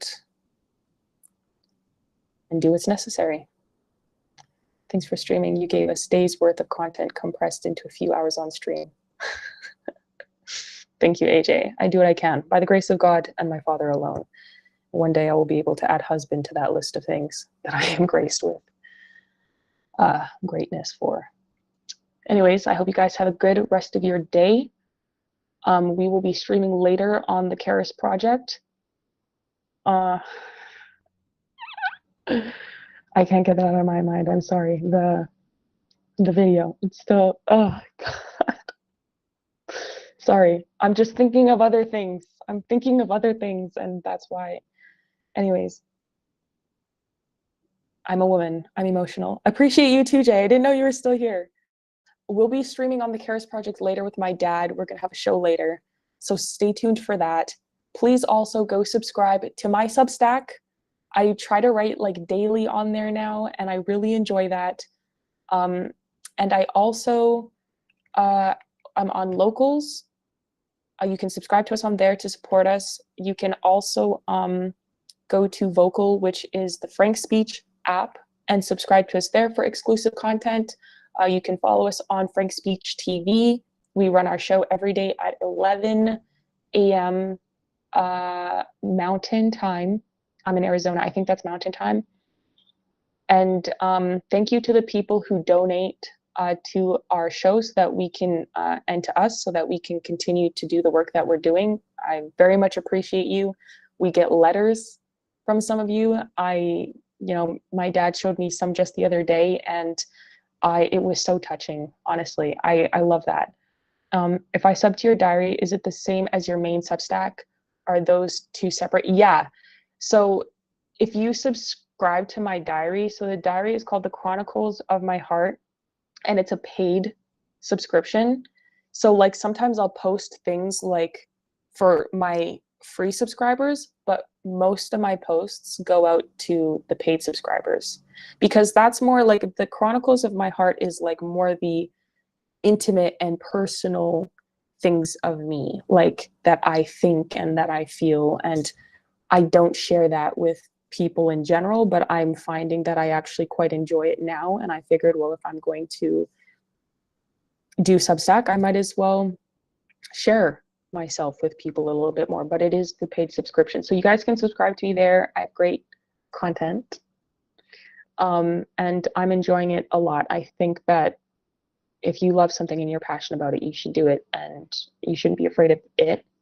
And there are ways to go about things. And once you figure out how to do it, you're just going to hit the ground running, and you're going to feel so much better. A lot of people aren't depressed or sad. They are unproductive or not fulfilling their purpose. And I won't say that I was like that completely, because there's a lot of things that I do enact or whatever. But there was more that I could have done for my own happiness, I guess you could say, or things that fill your cup. And you can actually manage to get all of those things done in the same time. Accomplish something and fill your cup at the same time. Kill two birds with one stone, so to speak. So anyways, guys, go subscribe to us all on those platforms, whichever one you are on. We're also on QUX.